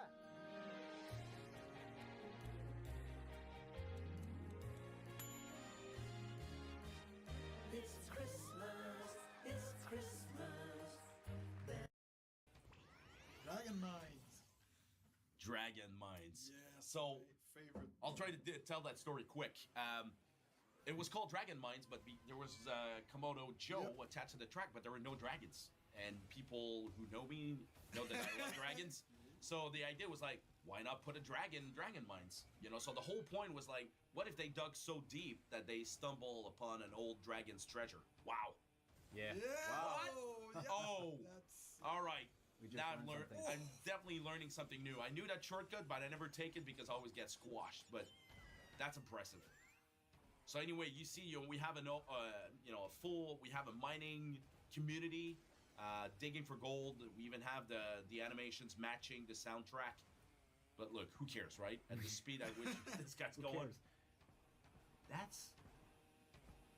So that's how you do it. So yeah, so you don't wait till the card actually comes back and squashes you. Why? So actually skipping the entire corkscrew section. Which is pretty hard to pull off if you just want to. Again, you need to use that advanced technique where you're hitting air brakes, the mid-air brakes in the air. Otherwise, it's really hard to not hit the wall. Wow. The timing. Okay, I'm impressed. Cutting that corner now I know how to do it. Now it's just a No, matter of practice. No, Yeah, Tom, I need to do it. you've seen how to do it. Yes. Does not mean you know how to. Looks so easy.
Sensodyne, para sa pangingilo ng ngipin. May 99 na Sensodyne. Sa benefits di mapibitin. Say goodbye, pangingilo. May 99 na Sensodyne. 99 na Sensodyne.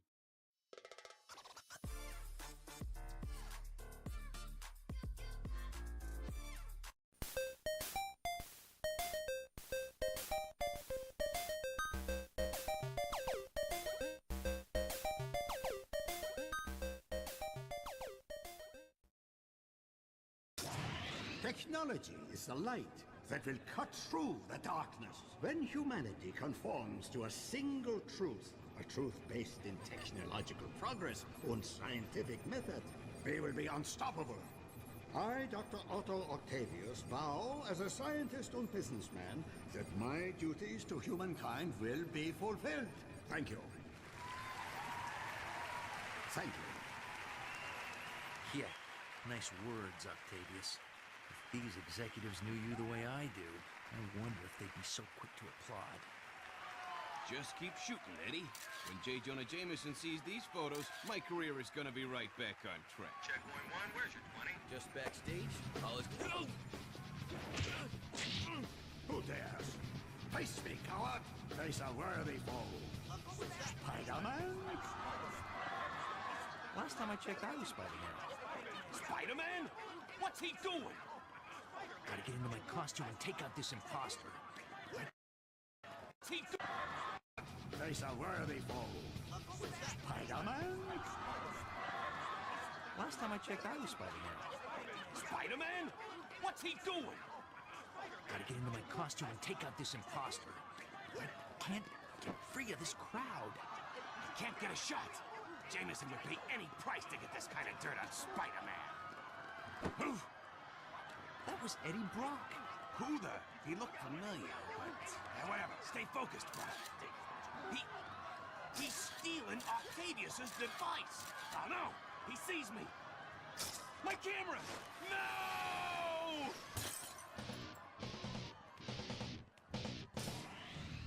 It's over. It's all over. I blew it again. Oh, I can hear Jameson's voice already. Brock, you loser! If I had given a real photographer that job, I would finally have the evidence to send Spider-Man away forever! You're through, Brock! When I am done with you, you won't be able to get a job taking wedding pictures in Siberia! I tried to fight it. Can't fight it anymore! Wedding pictures in Siberia! Have the evidence... Follow!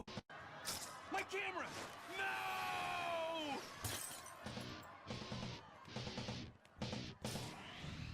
It's over. It's all over. I blew it again. Oh, I can hear Jameson's voice already. Brock, you loser! If I had given a real photographer that job, I would finally have the evidence to send Spider-Man away forever! You're through, Brock! When I am done with you, you won't be able to get a job taking wedding pictures in Siberia! I tried to fight it. Can't fight it anymore!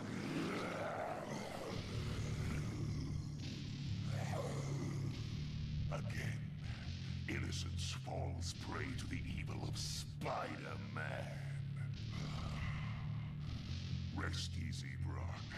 Venom is here. And if it's the last thing we ever do, Jameson and the insect are gonna pay. Phase 1 completed. Let us begin Phase 2. Yeah! It begins.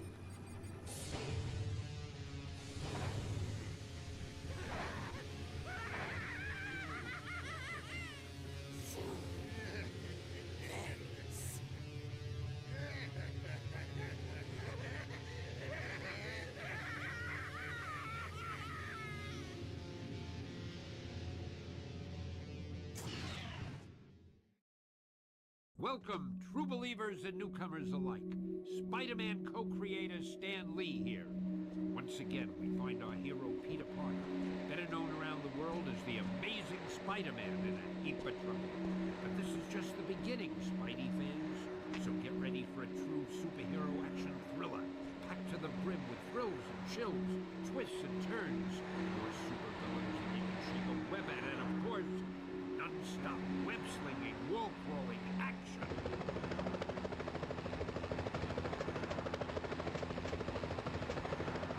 Hey, Spider. Hey, Black Cat. What's going on? I know there's been some trouble, but the bank's being robbed. And they've got hostages. Use your Spidey compass to get to the bank. Thanks, Cat.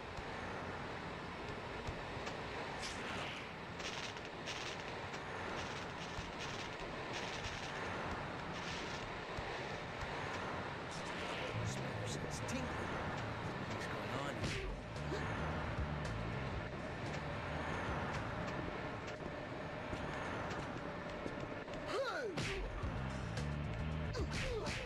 Already at full health.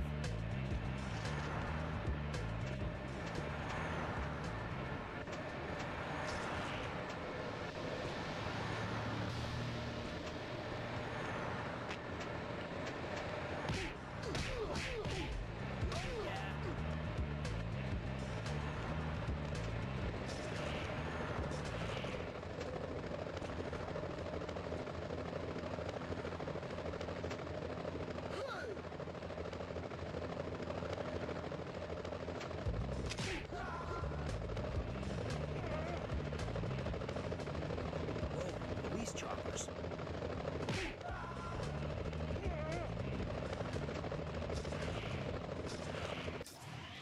Eagle 1 to tower, 1033 in progress. En route to bank. Roger, Eagle 1. Keep your eye out for Spider-Man. If Halloween Boy shows up, he's one dead bug. New York City Police Department. Cease and desist at once. Lay down your arms and prepare to...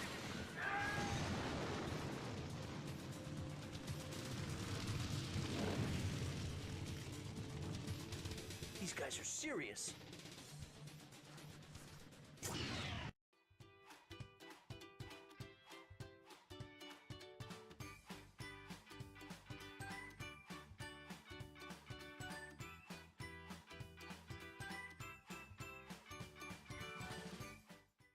Good morning, Maita. Joe, good morning. Coffee? Yes, thank you. Lumalamig na naman ang panahon, no? Oo, kaya sakto itong mainit na kape. Speaking of mainit, ito mainit-init pa. 11 pesos and 79 centavos per kilowatt hour ang overall electricity rate this September. Oo, tumaas. I can't believe they shot down those police choppers. Yeah, just my luck. I'll probably get blamed for that too. Is that the bank ahead? Yes, but be careful, Spider. I saw the chopper dropping off armed robbers on top of the bank. Thanks for the heads up, Cat.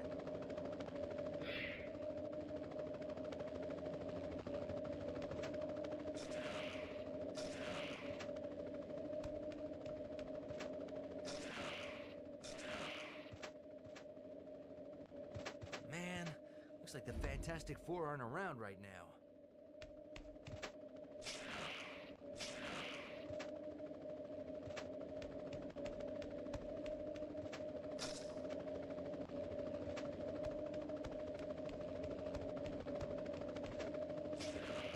I bet I can get into the bank from the top of this building.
Could you really be in this town?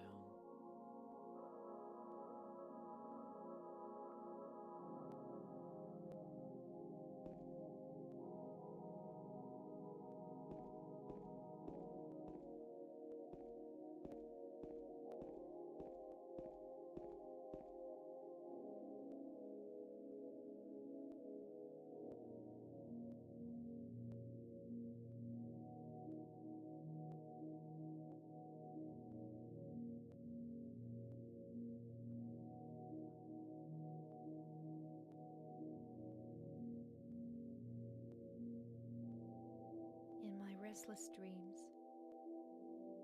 I see that town, Silent Hill. You promised you'd take me there again someday, but you never did. Well, I'm alone there now, in our special place, waiting for you.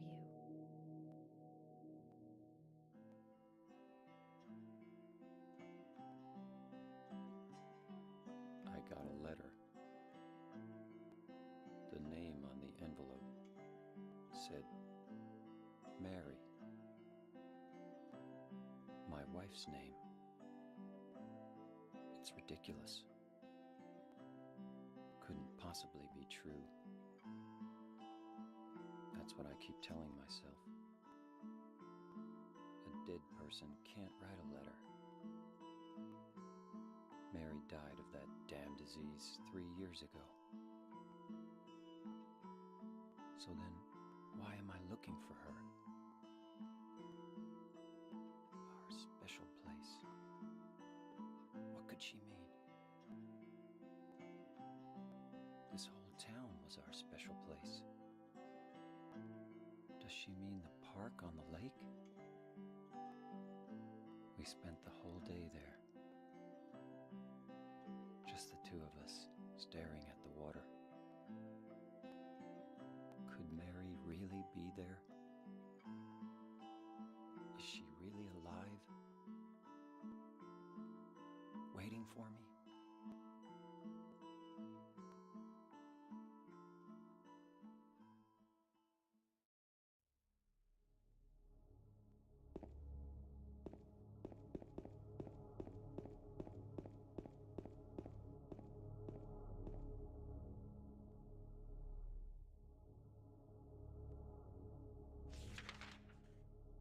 This is the iPad Pro M4 killer. That's right. This is the all-new Huawei MatePad Pro 12.2 inches. Huawei claims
Excuse me, Oh, I'm sorry.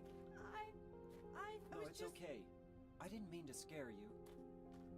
I'm kind of lost. Lost? Yeah. I'm looking for Silent Hill. Is this the right way? Yeah. It's hard to see with this fog, but there's only the one road. You can't miss it. Thanks. But Yes? I think you'd better stay away.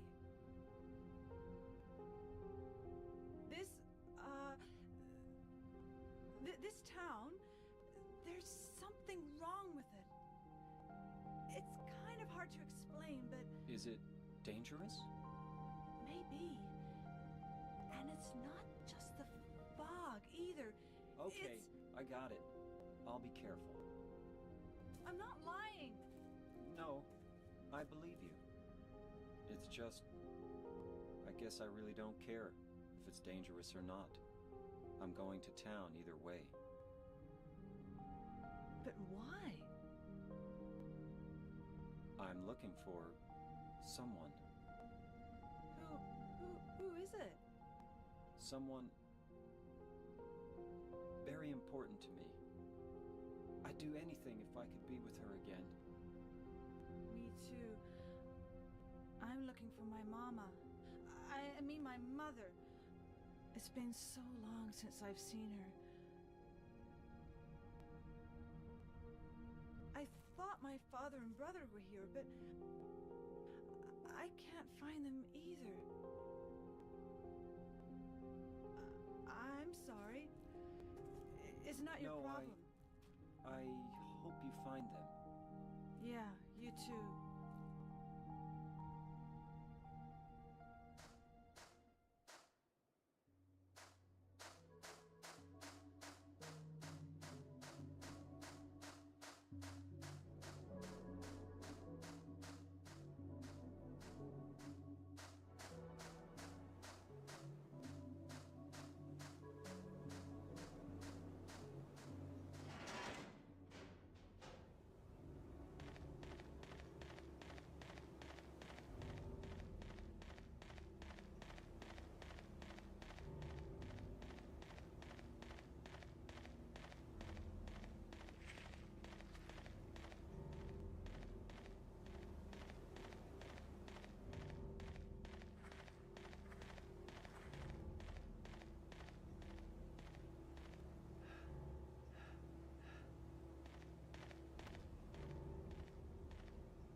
yeah.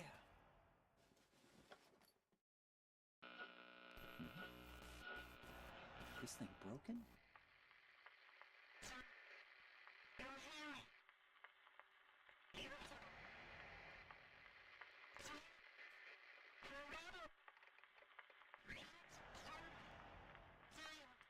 What the? I'd better take it anyway. I might need it.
Pero di sing mahal ang presyo. Sing ganado Sim-simot aming plato. Pero di sing mahal ito.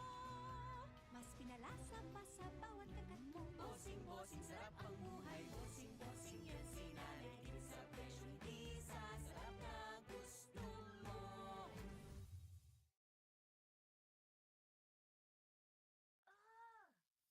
Pag pinabayaan ng ilo, maaaring mas mapamahal ka. May makakatulong sa'yo. May 99 na Sensodyne para sa pangingilo ng ngipin. May 99 na Sensodyne sa benefits di mapibitin. Say goodbye pangingilo. May 99 na Sensodyne. May 99 na Sensodyne. 99 na Sensodyne.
fresh taste on the go, whenever, wherever, whatever, with the all-new Ninja Blast cordless blender.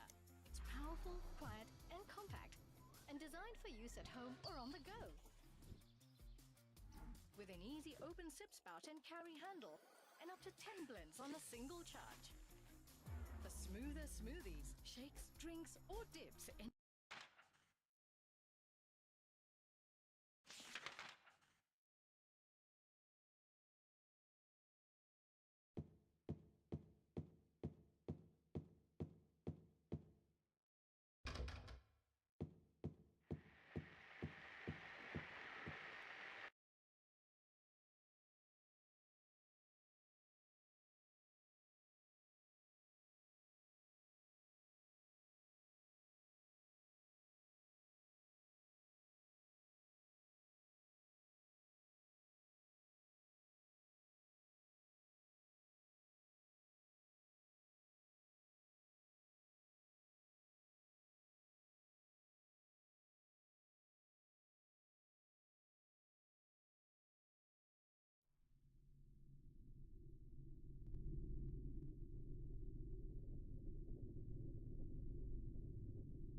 For decades, horror entertainment has manifested in several forms, with the gaming and movie fields being the most popular and common.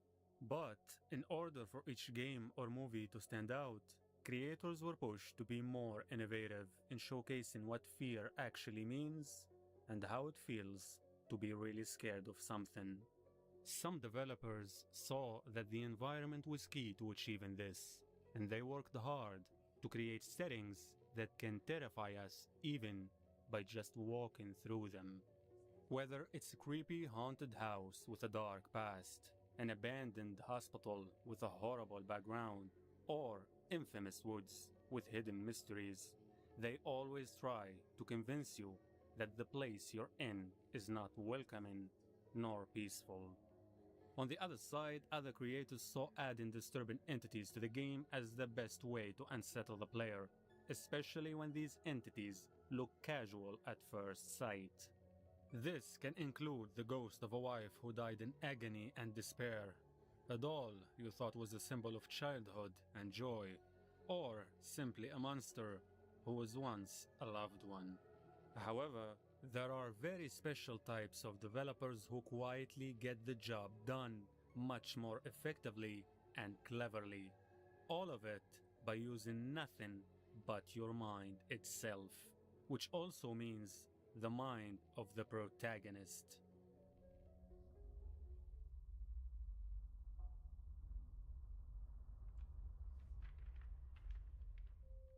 These developers believe that your inner demons are your biggest fears, and the thing that scares you the most can be in your mind all along and not anywhere else. In order for these ideas to be executed properly and realistically, developers rely on a sensitive yet very dangerous element, which is mental illness. Certain mental health conditions like anxiety disorders, phobias, and PTSD can be seen by many of us as regular issues that people deal with and move on from.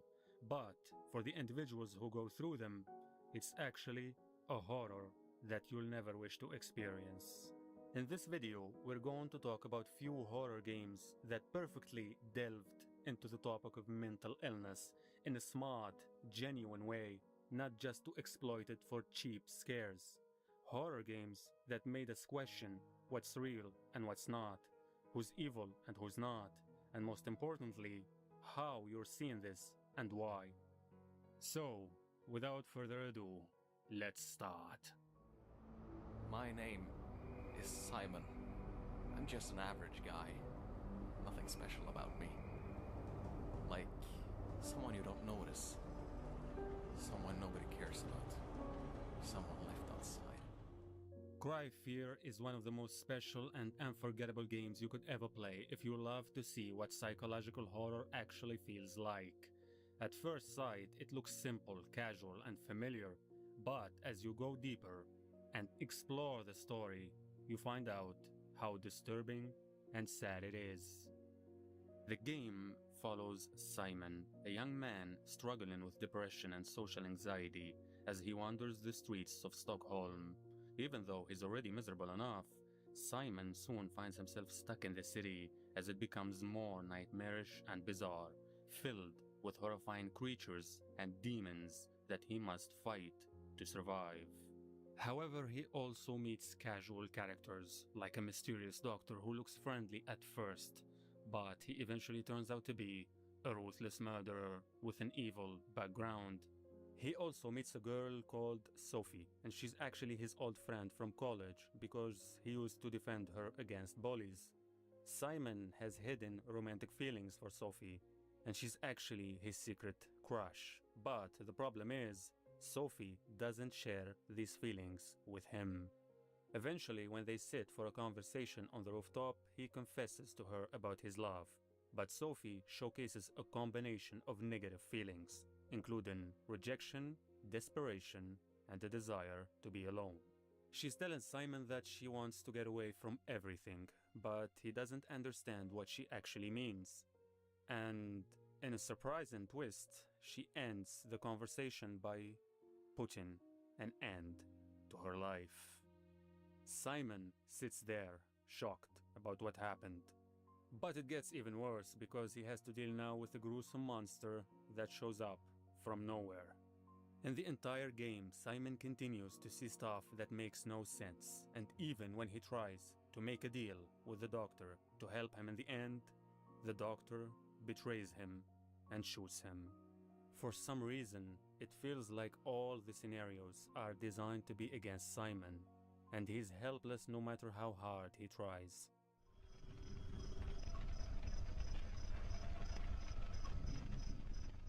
The reason for this is that all the stuff that I explained to you so far has never actually happened. The doctor doesn't exist. Sophie did not die. And there's no real monsters anywhere. In fact, the entire Nightmare City is basically a creation of his mind. This world reveals his distorted thoughts, self-loathing, and feelings of isolation. And in the game, you witness his collapsing mental state firsthand, making it deeply personal and relatable experience for some. Furthermore, the game's monsters and environments are not really random. They are manifestations of Simon's inner demons and fears. For instance, the doctor that we see across the game represents his struggle to seek help and face his issues. In the real world, Simon is having a hard time talking with the doctor, and he feels scared of expressing his mental.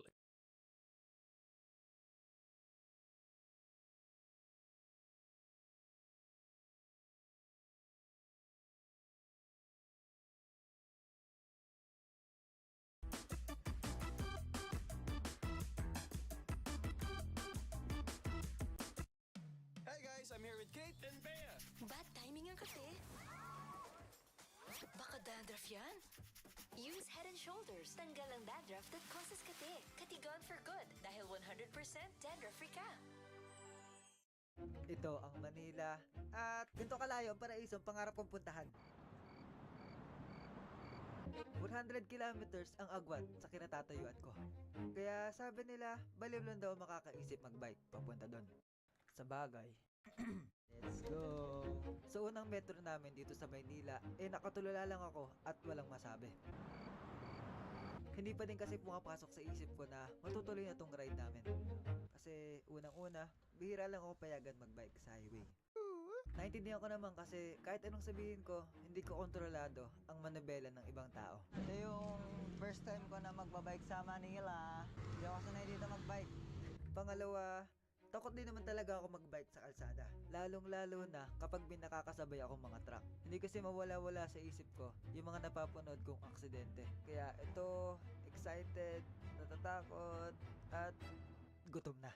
Wala kasing siomai rice kanina doon sa 7-Eleven kaya pinagtyaga ko na lang tong donut. Yeah boy!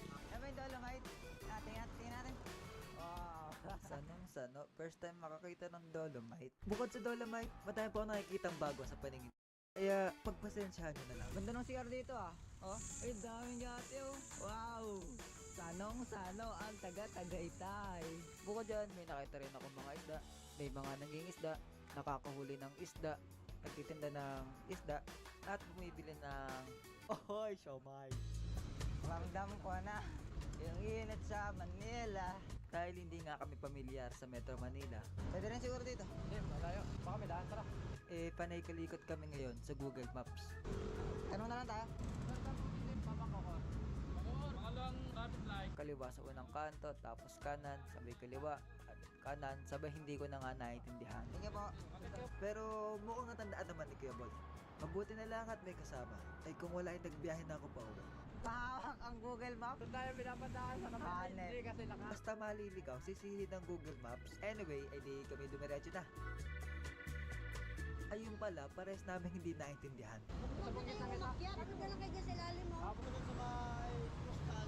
Kung nag-traffic light ka, naka-lupa. Pagpatak na liwanag, yung pagkasano ko dito sa Maynila, napalitan na ng kaba. Bigla kasing naubos yung bike lane, at talagang hindi ko maintindihan kung paano makipagpatentero sa mga sasakyan.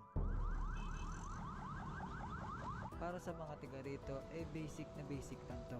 Pero para sa taong tulad ko na nakatira sa liblib na lugar, hindi na ako makaimik sa dami ng sasakyan.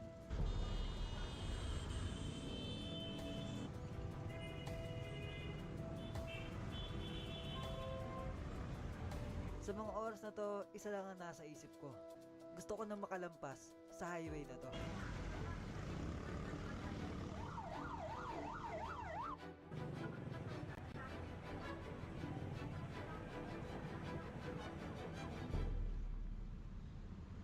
So clean, so good. Andito na tayo ngayon sa Bacoor. Haggard yung mga motor, grabe. Hindi na uulit. Pas sa Manila, pas. May pa sa bundok kahit madlubak. Nakalampas na kami ng Metro Manila. Basic. Kami kakain, hanap lang ng content. Habang pumapadyak dito sa mahabang patag papuntang Dasmariñas, biglang Nalaglag ang cellphone. Awit, buti di naturog. akala ko na ihulog ko sa bag. Yun pala sa kalsada. Anyway, ang goal namin ngayong araw ay tapusin ang mahabang ahon papuntang Tagaytay. At malapit na kami. Malapit nang bumili ng tubig. Syempre, stay hydrophobic. Tubig nga po. Coke Smart. Apa. 56 lahat. Ba, saan ba punta nyo? Tagaytay? Boracay po. Ha? Boracay. Boracay nakabike? Ewan, hindi ko kayo maunawaan. Ay, grabe. Tres pa tayo makakarating. Woo! Tapos na ang Dasmariñas. Another down. Silang. Ilang kilometro at mga barangay pa ang nilakbay. Sinimulan kong questionin mga desisyon ko sa buhay. Kasi habang binabaybay ang ahon tungo sa Tagaytay, wala pa ako sa kalahati ng Boracay. Yung binti ko gusto nang pumara at sumakay.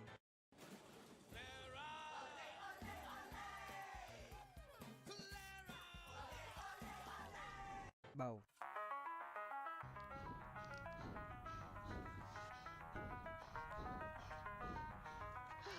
Lamig ng damit ko. Basang-basa. Alok ang ubahin kapag nagubad. Tatay na ako mga kaibigan. Bago dumiretso, tumigil muna kami dito sa BMX track para makapahinga. Di lang ako nakabilis ukay-ukay ng damit kaya eto, natayuan ng pawis. Nung matayuan naman ng pawis, ayan, naglaro pa at nagpapawis ulit. At matapos ang 2 oras na paglalaro, lumarga na kami. Pagod! Lapit na!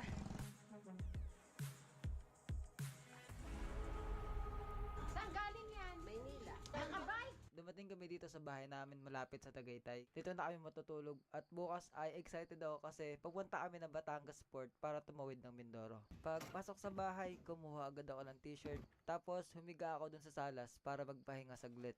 Sa sobrang pagod ko ay nakatulog na ako habang nakamedyas pa. Yung short baka mo, syempre di na rin ako nakapagpalit. Nadidinig ko nga tinatawag pa nila ako kasi kakain na daw ng hapunan. Kaso sa sobrang pagod, hindi na talaga ako makabangon. Nilalamig pa nga ako nito kaya pinapakiramdam ko yung katawan ko kung magkakatrangkaso ako. Batang 12:30 nagising ako sa sobrang gutom kaya kumain ako at uminom na din ng Bijesik. Kinabukasan, Ma! Des. Mabait po. Sa kamay ko. Kompleto na tayo. Ilaw. Ilaw pa kayo. Paano pag nagka-zombie apocalypse sa Mindoro? Malay mo. Abay! Ang game plan ngayong araw, papadya kami papuntang Batangas Port, sasakay ng Roro, at tatawid ng Mindoro. Naalala ko tuloy nung umakit kami ng bundok. May naaninag akong sobrang layo. Ano yung bundok na yun? Ganda oh. Yan, ano yan, Mindoro. Ako na champion mag-isip, may naisip na tanong. May mercury drugs kaya doon? Lipas ang isang taon, mamayang hapon, malalaman ko na ang sagot sa tanong kung may mercury drugs ba doon. Okay, back to you guys. Balik na naman ho tayo sa padyakan, mga kaibigan. Kalambot na agad ako, ikaw? Salong ako sa likod, Lods. Nasbag na agad, umaga pa lang. Walang problema sa akin sa padyak eh. Kalabang ko, lagnat. Kaya ayan yung takbuhan namin, takbuhang panglumihan. Ay nga pala, ito si KGM. Lods, kamusta ang resignation? Okay lang, masaya naman. Bagyo. Kagabi nung nagising ako, nag-ayos ako ng gamit. May sinusuksok akong short na gagamitin sa Boracay. Ang kaso di na kasya. Pero matalino yata to. Yung short pina-LBC ko kay ate sa branch ng Boracay. Ngayon dalawa na hiling ko. Sana makarating kami ng Boracay. Pero sana mauna yung short. Boundary na ho kami ng Batangas. White Fox lang, malakas. Tricox. Grabe, ganda. Paalam, Tagaytay. See you again. Woohoo!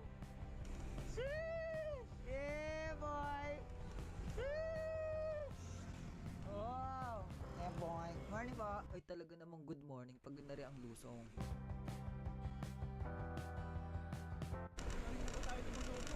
Haba ano?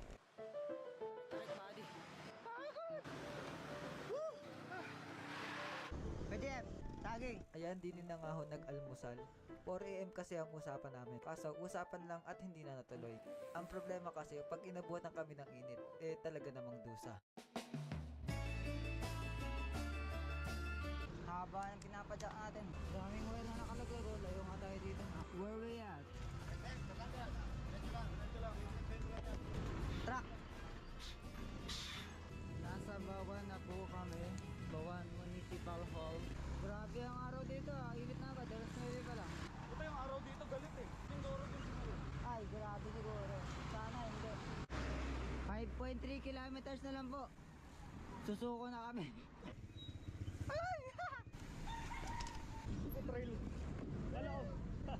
Ay, ayabang katao.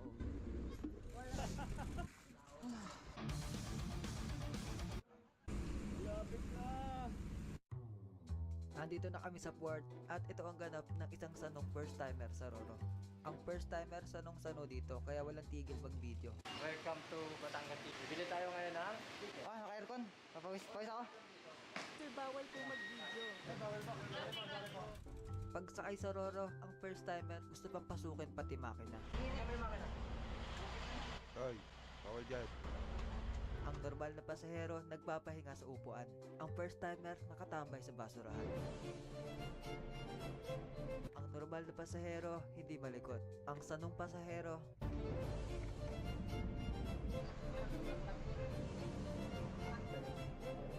Sige, pumasok ka. Itatapok. Ten, tereren, ten, tereren, ten, tereren.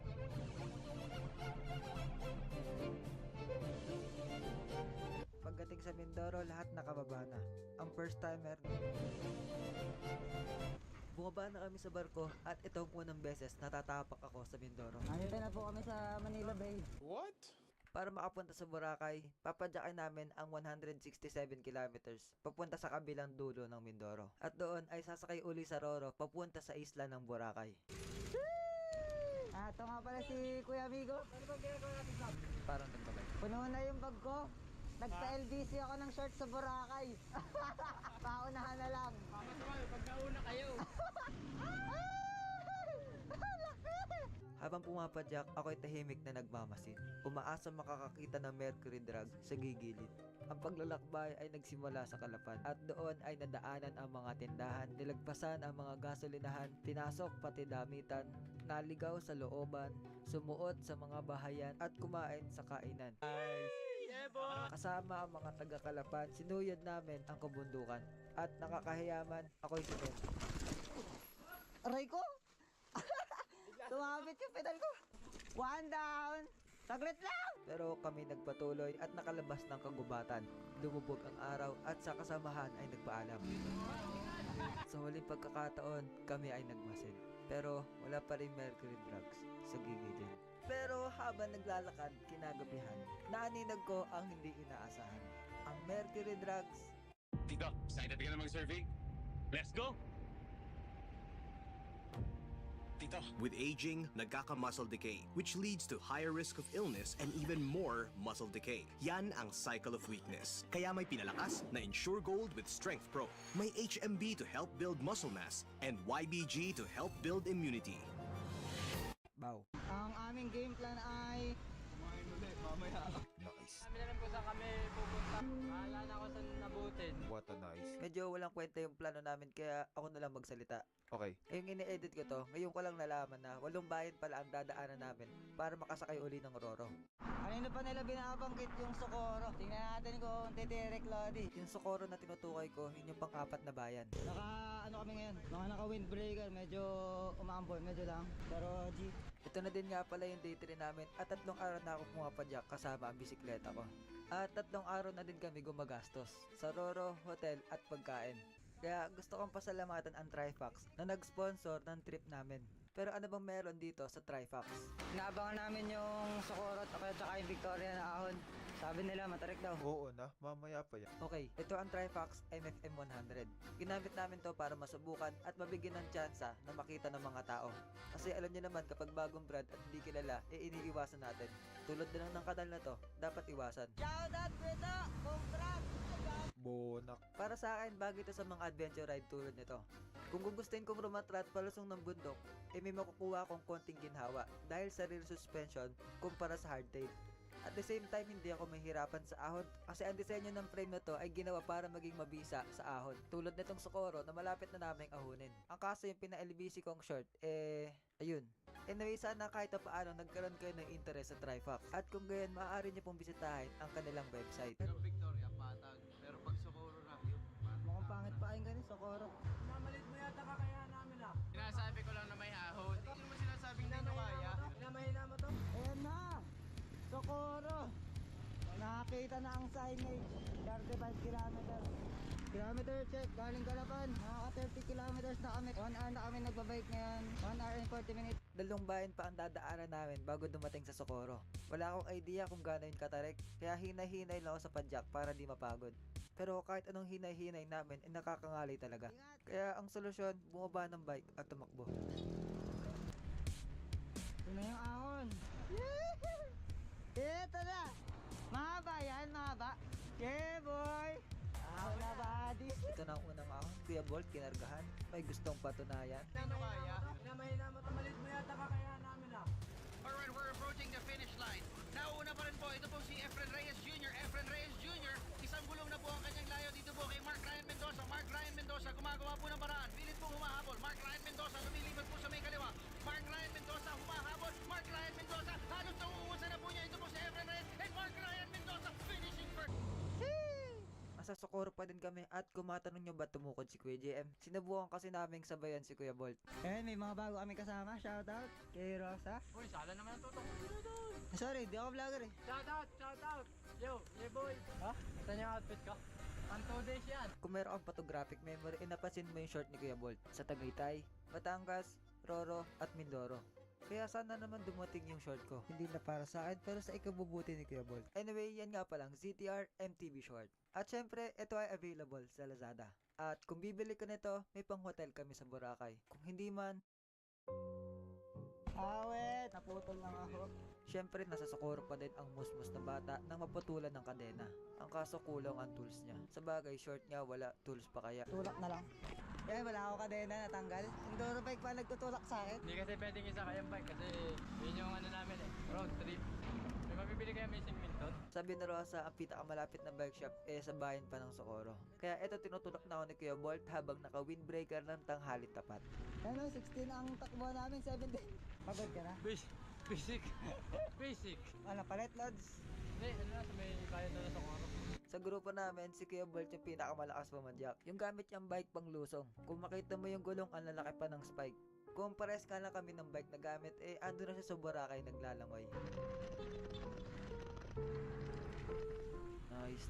Ito na yung bahay ng Socorro. Hanapin lang namin yung bike shop. Ay, ito na pala. Malaki ka na. Missing link. Bibili missing. Magkano po ito? 70. Go, gawa na yung kadena ko. Take tayo sa kalsada. Matapos ang mga ahon at aberya, sa wakas ay nakausad na kami sa panglimang bayan. At dito kami nag-decide na magpalipas ng gabi. Ito yung kaano ko. At para maranasan ang tumira sa lugar na hindi kami pamilyar, naglibot muna kami. Tumambay sa tabing dagat, nanood na nag-roller skates, naglaro sa park, kumain ng hotdog, kwek-kwek edition, nakipagkwentuhan sa mga taga rito, tunay naman, at nakikain pa sa birthday yan. Birthday. Pala Rosa, belated happy birthday.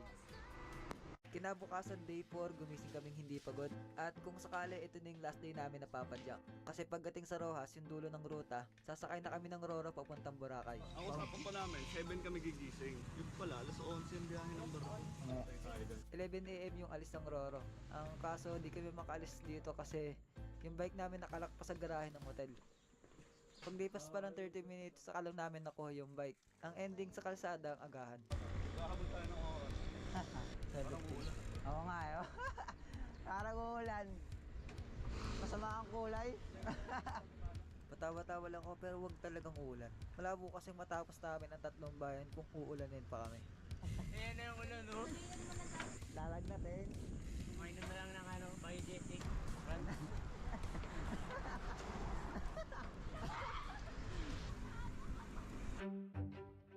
Ross, nasunod! Makakasakay na kami ng bargo.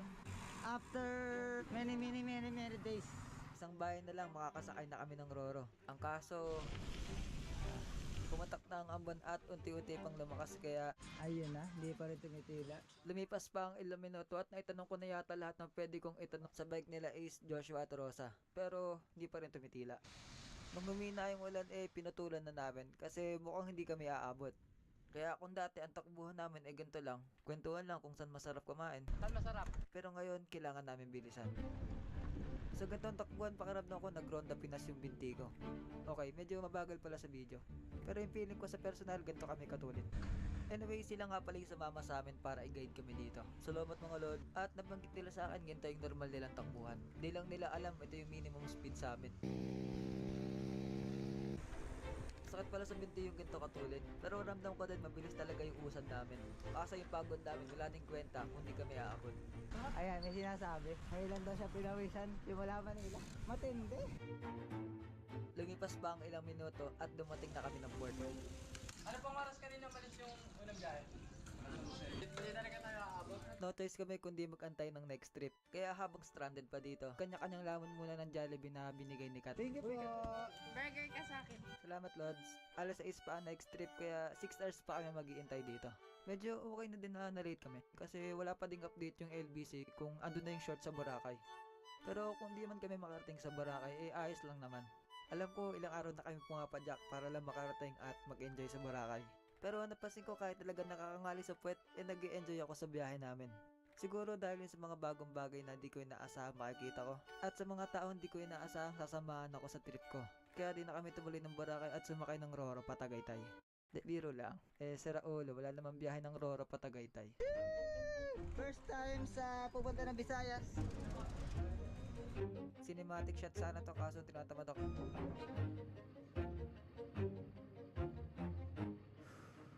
Bilis ng oras no. Mamaya nasa Boracay na kami.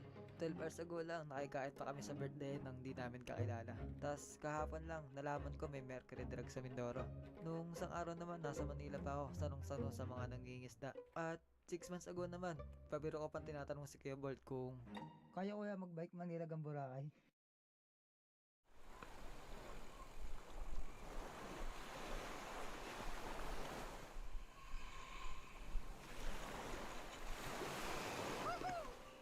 Sarap! Really sa Boracay! Wow!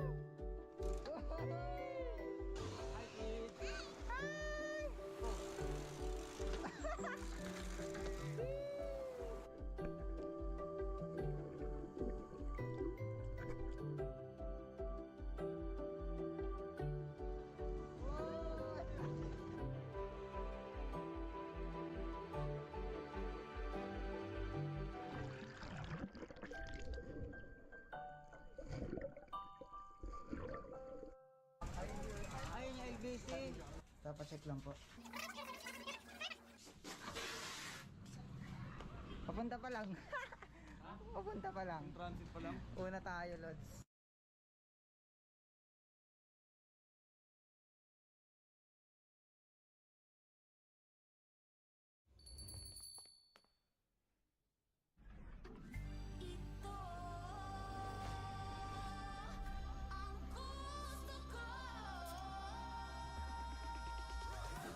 Need mag-follow sa fashion trends, pero bongga ang gusto ko. 'Cause I'm a couple get arapa. Royal, ito ang gusto ko. Masarap, ito ang gusto ko. Need mapasa, email this and that reply. Back to one game mo yan, kaya gagawin ang gusto ko. Masarap ang gusto ko. Royal, ito ang gusto ko. True orange, ito ang gusto ko. Royal, ito ang gusto ko. Masarap, ito ang gusto ko. Royal, ito ang gusto ko. True lemon, ito ang gusto ko. Royal, ito ang gusto ko. Masarap, ito ang gusto ko. Need ba talagang sumunod sa uso para lang sumikat at sila'y gumusto sa'yo?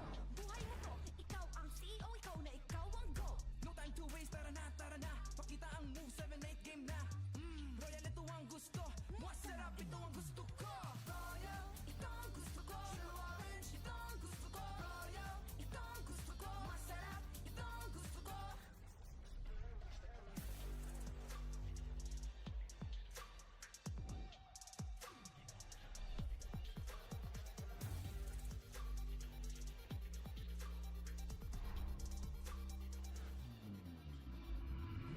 Gina ako, ito ang gusto ko, ito ang gusto ko. Masarap, ito ang gusto ko, ito ang gusto ko. Oh wow, gagawin ang trip ko, walang babasa sa vibes na meron ako. Meron ako, ito ang gusto ko, gagawin ang trip ko. Royal, ito ang gusto ko. True orange. Yun oh! Woohoo! Kamusta mga kapotpot? Pupunta tayong Tagaytay. Let's go!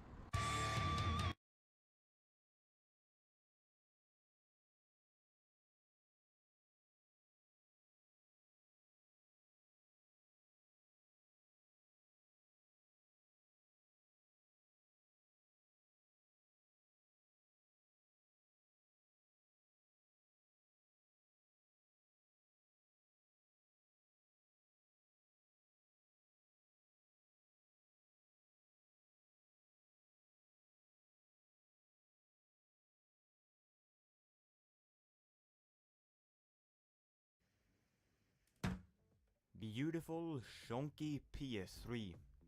It is very impressive despite having 18 years on its neck. There's a stash of legendary games, a huge supporting community, and a boatload of nostalgia, setting the stage for some downright banger moments. This was a console that me and many of you fellas grew up with, and to be honest, the memories are countless. Whether it was running late night gaming sessions with the homies or counting down the days until the release of GTA 5 like it was yesterday, the PS3 era was absolutely packed with excitement. But what makes it even more remarkable today is how well it holds up. The timeless gameplay, unforgettable storylines and collection of replayable games is only some of the points that makes it impressive in today's day and age. So, one major reason to why I still love it is without question the games. Titles like Uncharted, The Last of Us and Black Ops 2 didn't just define the PS3. They redefined what the gaming could be. They are experiences that stick with you a long time after you put down the controller. And they are still just as enjoyable now as they were back then. The PS3 was the first console that really showed how you can tell a captivating and exciting story in video games. Some clever game studios made that happen with loads of dedication to put up the best story, with the best gameplay, and with the best graphics. Oh, yeah, graphics. This was the first PlayStation equipped and fitted to full HD, aka modern, crispy, sexy 1080p. Although the developers had to work their asses off because of the complex CPU. So I guess be grateful for the beautiful games they made. I'd say the PS3 is still chugging along strong. With a dedicated community and ongoing support from game developers to keep servers alive, it is clear that the console has stood the test of time. You can still jump into multiplayer matches, revisit your favorite single-player campaigns, or simply discover games you have missed out on. Many titles on the console have become outstanding classics, so whether you're dusting off your old console or picking up one for the first time, there has never been a better time to appreciate what the console has to offer.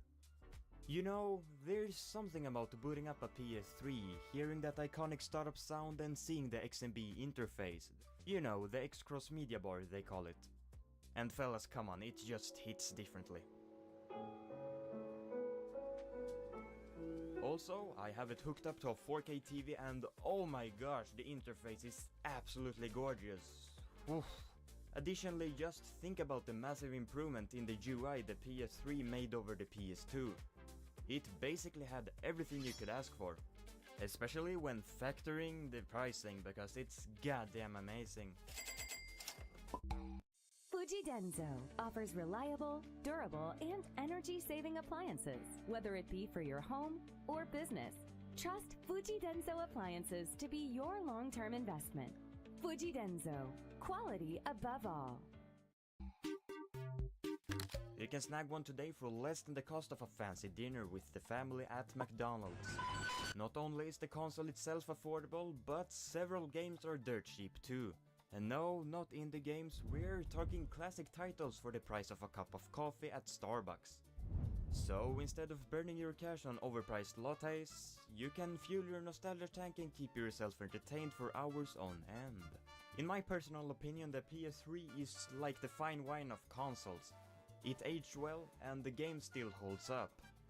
Plus, unlike that gym membership you never use, come on, let's be honest, the PS3 won't make you feel guilty for ignoring it for weeks. Dust it off whenever you want and it'll be right there waiting. No judgments and no fees.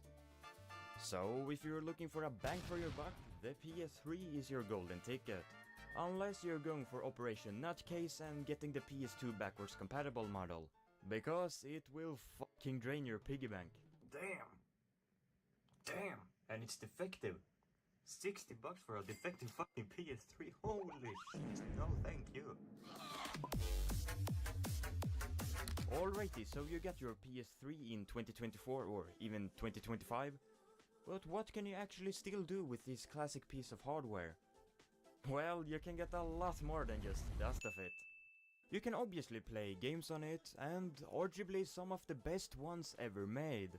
We're talking Uncharted, The Last of Us, Gran Turismo, Little Big Planet, Call of Duty, Killzone, Infamous, Skyrim, otherwise known as games that make you wonder why you ever left your couch. Even the soundtracks were top tier. In fact, so good that I think you fellas should please yourselves with a quick listen to some of the most iconic Gran Turismo 5 soundtracks.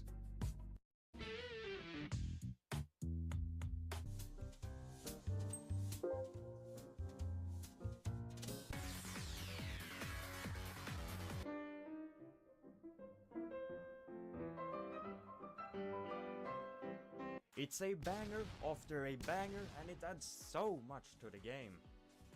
With backwards compatibility supported on all models, you can only fire up PS1 classics. For PS2 games, you need the one with the chrome trim, which honestly looks and is amazing, but the price says otherwise. Nevertheless, if you're feeling nostalgic or just tired of modern games with 100 gig updates, the PS3 got your back. For most games, it's as simple as inserting the disc, inserting the disc, and you're good to go. No downloading, no hassle. The PS3 can still be your home entertainment hub, although it's time to move on, my guy. The experience can be a bit choppy and slow, but I simply find it incredible that it still works. Well, some parts at least. If you're one of those that have some Blu-ray discs laying around, then the PS3 could solve that puzzle for you.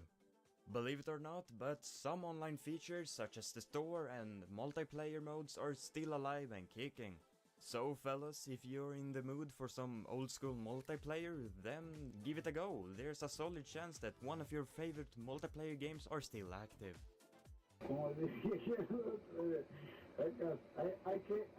And if you didn't know, but you can actually play online for free! That's right, fellas, $0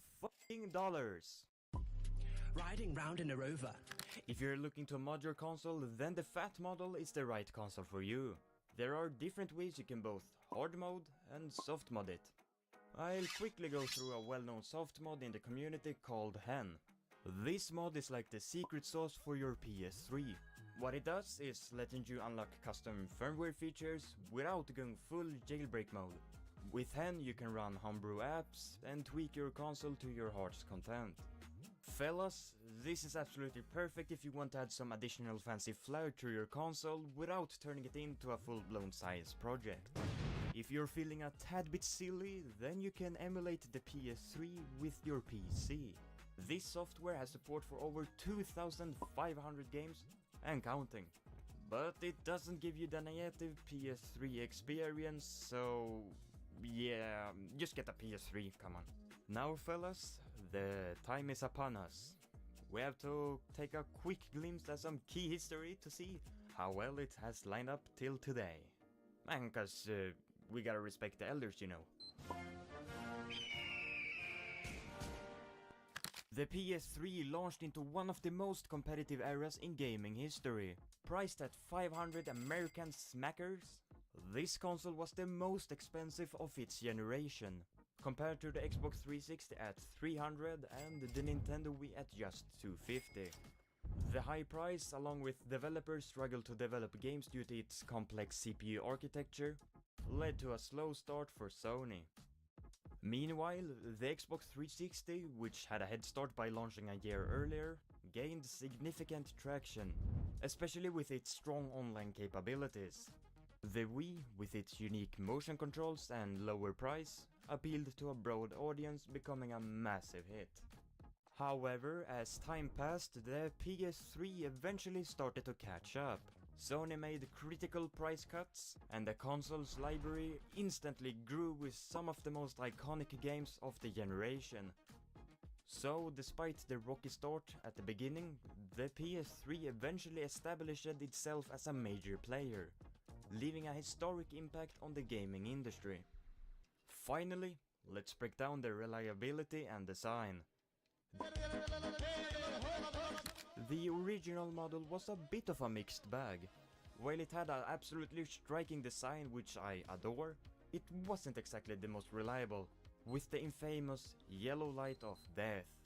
Also, if you're not going to replace the thermal paste and buying a used fat model, then you'll have to be ready to press F to pay respects for that console in the near future, if you actually plan to use it. Oh, and one funny thing, actually it isn't quite funny, anyway, this model will definitely be heard from a mile away. But Sony turned things around with the Slim and Super Slim. Not quickly, but they did it at least.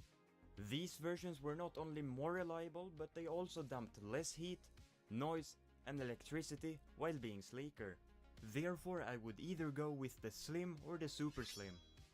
Personally, I'm a sucker for the original fat design, so yeah. One thing these consoles have in common is that you can replace the hard drive extremely easy. And fellas, keep in mind the PS3 fat isn't cat protected.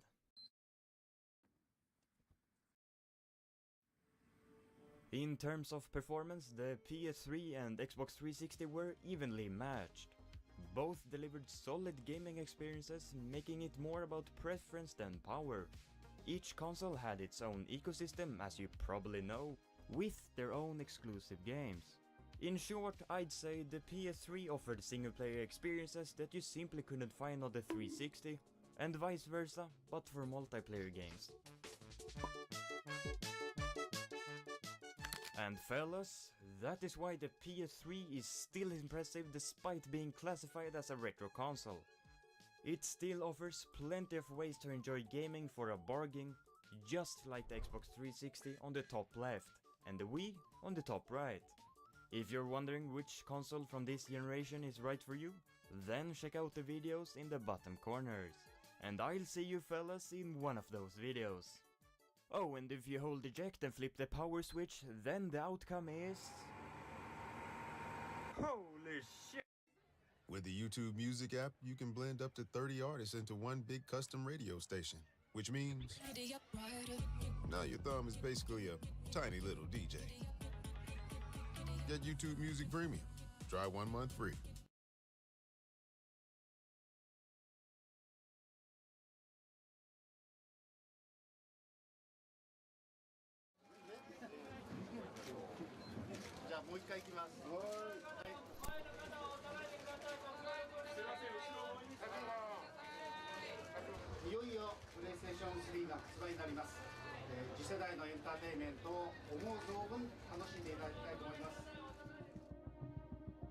In March 2001, IBM, Toshiba, and SE announced the joint development of a super parallel processor for the age of global networks. The project is codenamed Cell. PlayStation 3 is powered by the world's most powerful processor as Cell with RSX. I mean, he was a real visionary, but I think he was kind of a Japanese Steve Jobs in that he had a vision. Like the PlayStation 3 makes my life as a software developer much harder. He changed the industry, he changed this, and I said he put half of the development community out of business.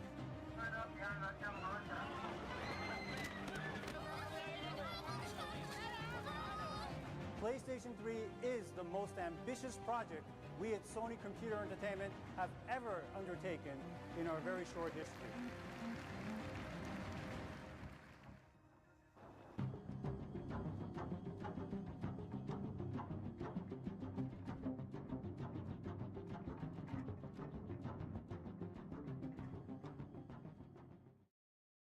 The PlayStation 3 story is complicated.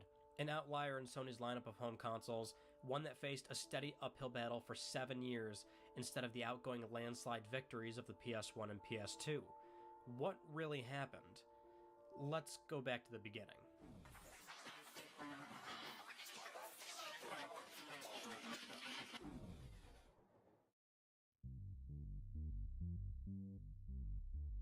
March 2001, 1 year after the PS2 launched, Sony, Toshiba, and IBM began a joint venture to develop the Cell broadband engine, which would become the CPU of the PlayStation 3.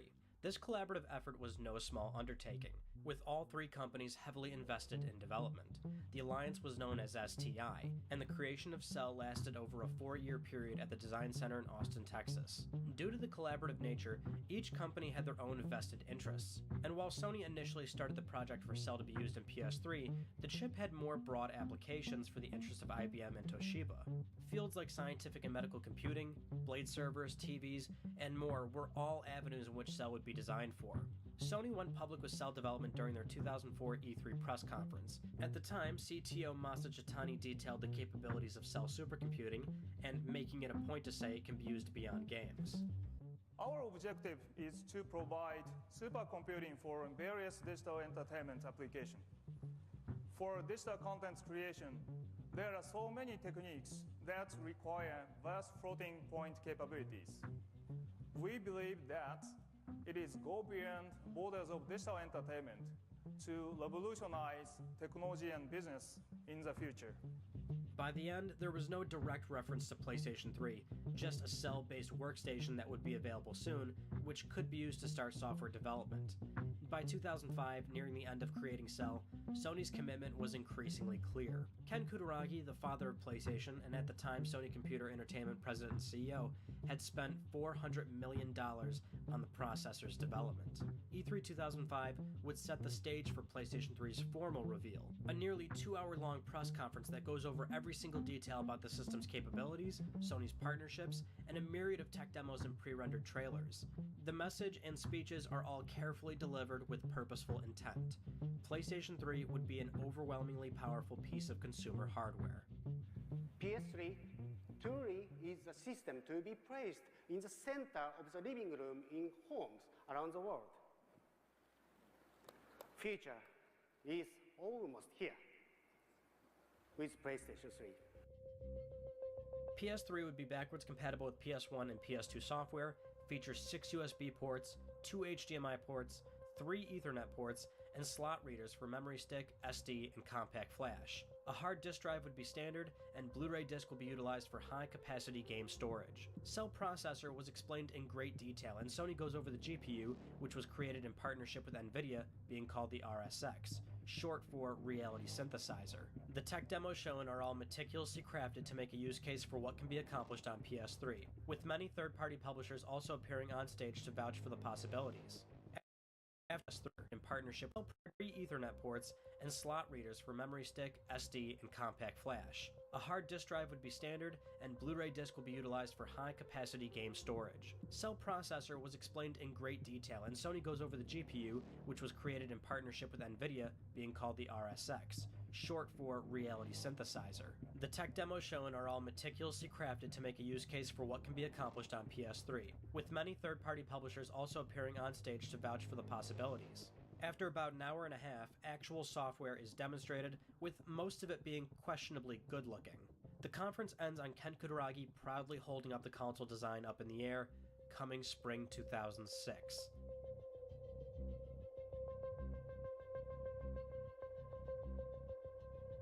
Later on the show floor, the controller concept also appears radically redesigned. Despite Microsoft's Xbox 360 planning to come to market first, Sony doesn't even consider them a threat. Shortly after the conference, Kutaragi responded to the press stating, "Beating us for a short moment is like accidentally winning a point from a Shihan, and Microsoft is still not a black belt."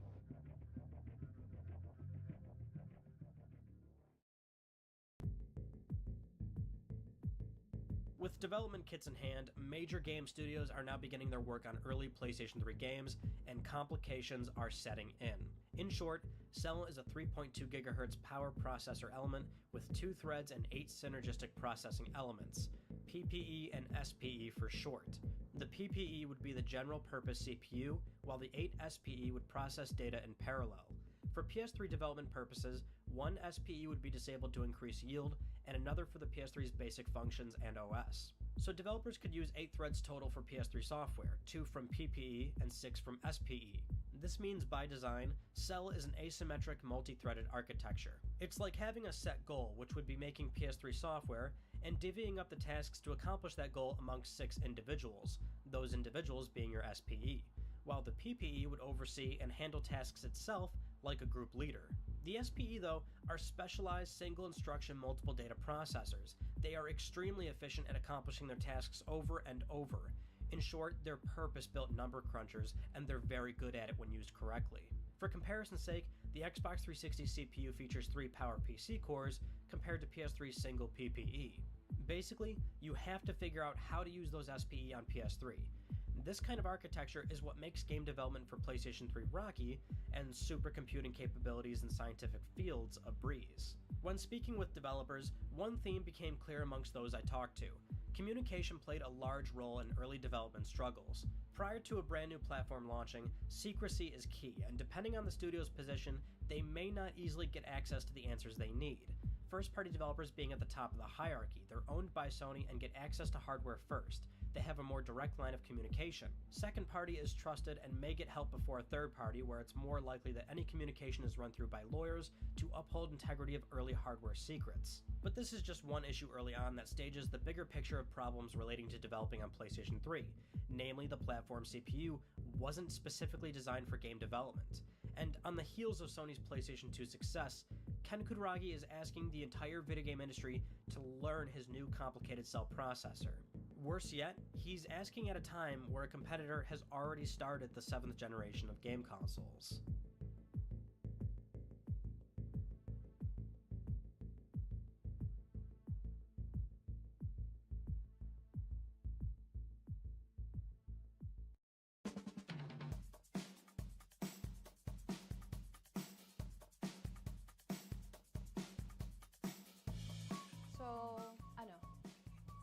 Nakapag-isip ka na ba?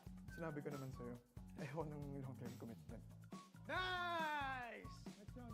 Ay, nako. Sa Converge nga natin, wala tayong contract, tapos papafilapan mo ako niya. Ah, ganon. Babe, nabayaran mo na ba yung kuryente? Oo naman, babe. Yung internet?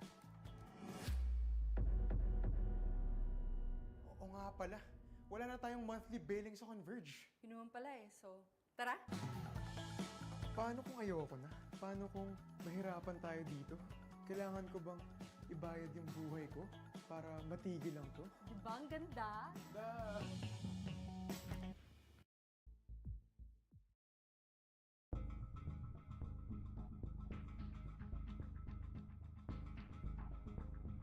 Sony's 2006 E3 press conference gives a final look at the hardware and games before launch, and it appears the console and games have indeed been scaled back from their initial reveal in 2005.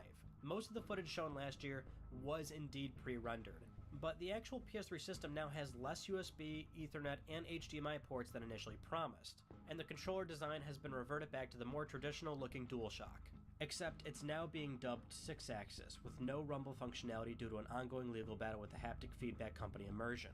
The rest of the show is filled with awkward clips, sound bites, and odd presentation choices, making E3 2006 for Sony a laughingstock that the internet will never forget. However, games shown this year are now running on development kits and look closer to what consumers will actually be able to play. Gran Turismo HD, Heavenly Sword, Resistance Fall of Man, Final Fantasy XIII, Metal Gear Solid 4, this was a turning point. The PS3 is finally being billed as a video game machine, and these are some of the great titles that you can expect. Unfortunately, any momentum the company had slowly receded once SCEA President and CEO Kaz Hirai revealed the launch date and price. And the 60-gigabyte PlayStation 3 for $599 US, $659 Canadian. PlayStation 3 will be available in Europe and Australasia. Kaz said the price, and the room we were in went silent. And I said, did he really say what I think he said? Absolutely in my mind, and many of us said out loud, oh, this could be really fun. Okay, we got a real chance. There's real upside here. Yeah. If we push hard, we can really make a difference. While PlayStation 3, even with the scaled back ports, is an incredibly impressive piece of tech, it's still considered overwhelmingly expensive. Even at the starting price of $499 to $599, Sony would be taking an approximate $200 loss for every system sold. There's a lot at stake. Spending $400 million on the CPU, betting on Blu-ray technology winning against HD DVD, selling hardware at a substantial loss, launching a year later than Microsoft, surely there was a massive amount of pressure mounting on Sony. Yet for President and CEO Ken Kutaragi, there was a level of confidence that led development, that the PlayStation name was strong and desirable, and for Kutaragi personally, PS3 was his pride and joy, a passion project culminating years of blood, sweat, and tears. PS1 and PS2 were just the build-up for what he wanted to accomplish long-term. Former employees who worked closely with him describe him as a fierce visionary, one who at times would get emotional for better or worse. It wasn't uncommon that Kutaragi would be described as a micromanager, barking orders at engineers to make things happen. Former Wall Street Journal reporter Rob Guth claims Kaz Hirai was even subject to put-downs, saying at one point Kaz reflected on how he was seen as a branch manager, despite being the president and CEO of Sony Computer Entertainment America. A lot of stories regarding Kutaragi are kept close to the chest, but it wasn't out of the ordinary for his approach to leadership, being described similarly to that of Steve Jobs. And with PS3, he was concerned with making it the be-all, end-all entertainment device, the one product anyone would need, with graphical fidelity being pushed to its limits.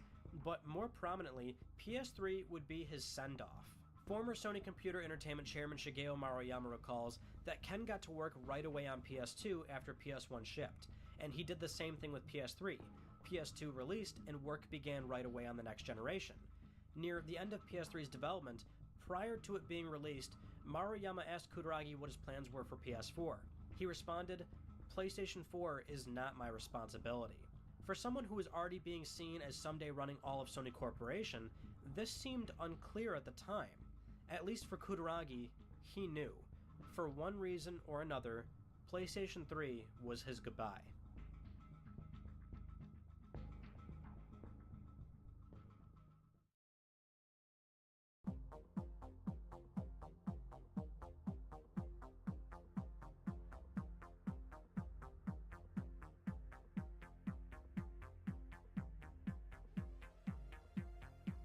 PS3 officially launches in Japan and North America in November, and manufacturing delays has led to an extreme shortage of consoles, delaying the system's European launch to March 2007.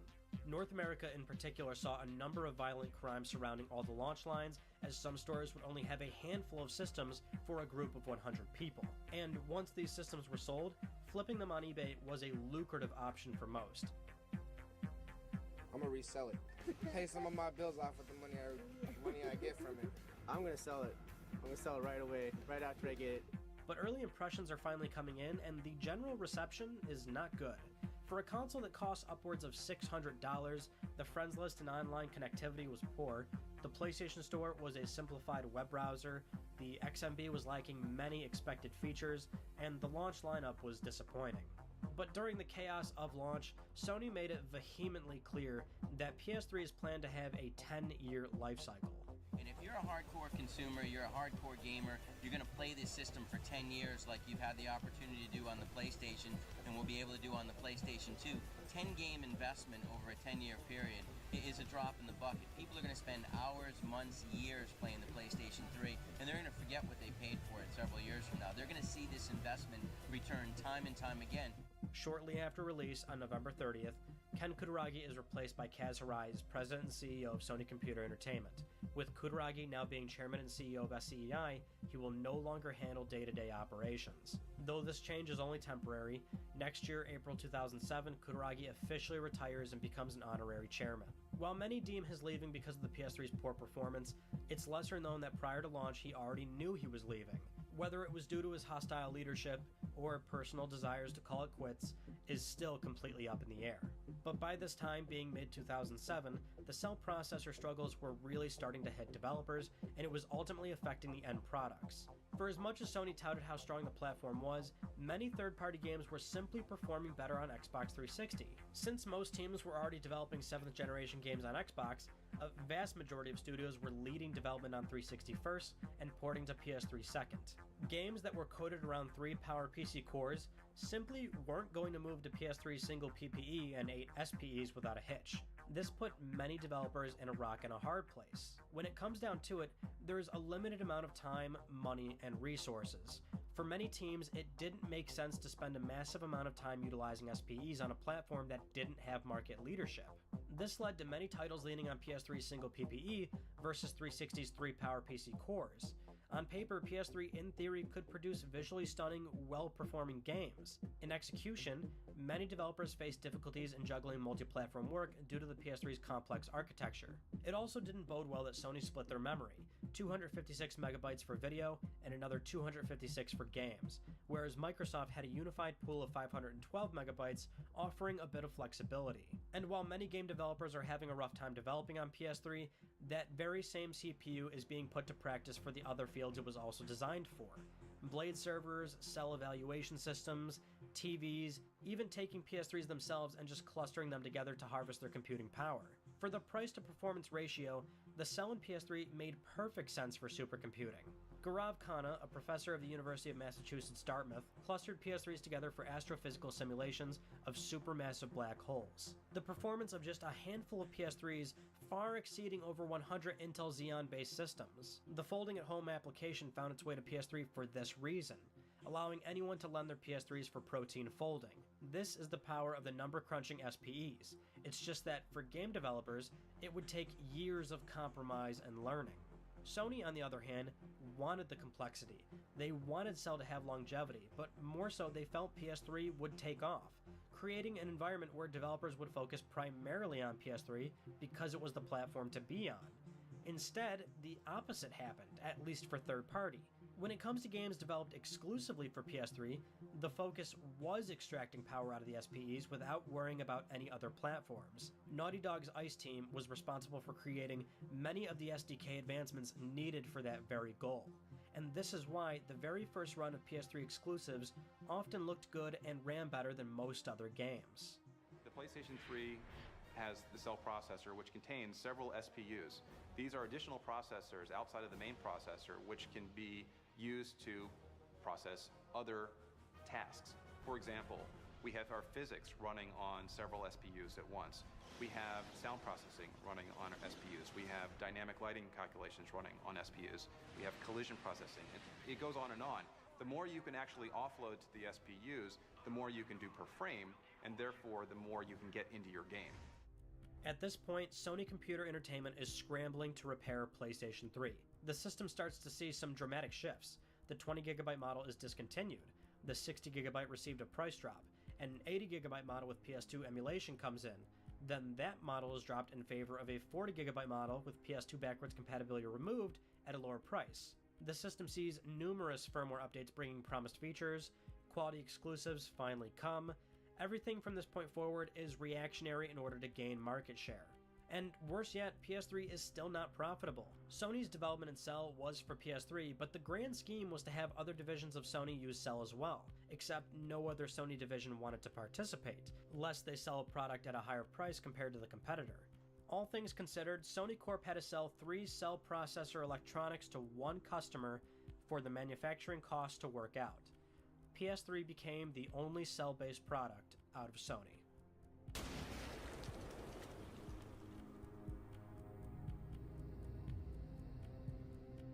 By 2008, behind the scenes, engineers at Sony began a post-mortem analysis of the PS3 to figure out what did and didn't work. This is when game consultant Mark Cerny became involved in what was the early development of PlayStation 4. This didn't keep the rest of Sony from trying to reinvigorate the PS3 though. The company was making big bets on experimental titles like Little Big Planet and PlayStation Home. Home being a virtual social space for gamers to meet up, hang out, and launch games together, which saw a slow rollout and lukewarm open beta release. Little Big Planet fared much better, seeing critical acclaim and great sales for being a game that breaks the norm against a market flooded with first-person shooters. The pressure from Microsoft, however, was finally starting to show. When heavy hitters like Final Fantasy XIII, Devil May Cry, and Grand Theft Auto 4 are all launching day and date on Xbox 360, it becomes a very easy decision for a lot of consumers to just buy the cheaper platform that also happens to have a more robust online network and superior third-party games. We want to invest heavily in our internal development, knowing that the software content will ultimately drive the success of the hardware. The average independent software publisher can't afford to be as creative and innovative as maybe we can, because we know that ultimately we're trying to make the platform successful, and the profitability of an individual software title is probably secondary to the success of the platform. So we feel that we're able to take greater risk. By E3 2009, both Sony and Microsoft revealed their own motion-controlled peripherals.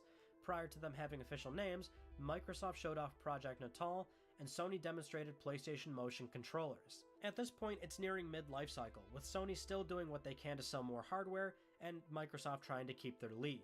Once Gamescom 2009 came, Sony fired on every cylinder by basically relaunching PlayStation 3. A slim console revision was announced, with a new low price across most territories, and a logo rebranding.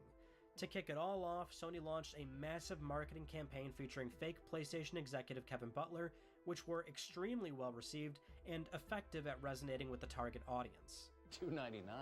Bernie, you can't believe everything you read on the internet. That's how World War I got started. The best Blu-ray player around, built in for free. What is this, 1992? I know. I mean, if you're not on the PlayStation Network, you can't get PlayStation Home, PS1 Classics, you can't download movies, TV shows. I know. Jenny, how did you... Ooh, Scraps likes you. And it's no surprise that Sony is doing what they can to push the PlayStation brand back to the top. During their earnings report ending October 30th, 2009, the company reported a $654 million loss for the Games and Network Services division, bringing the grand total of PS3 losses since the start of the console's launch to $4.7 billion.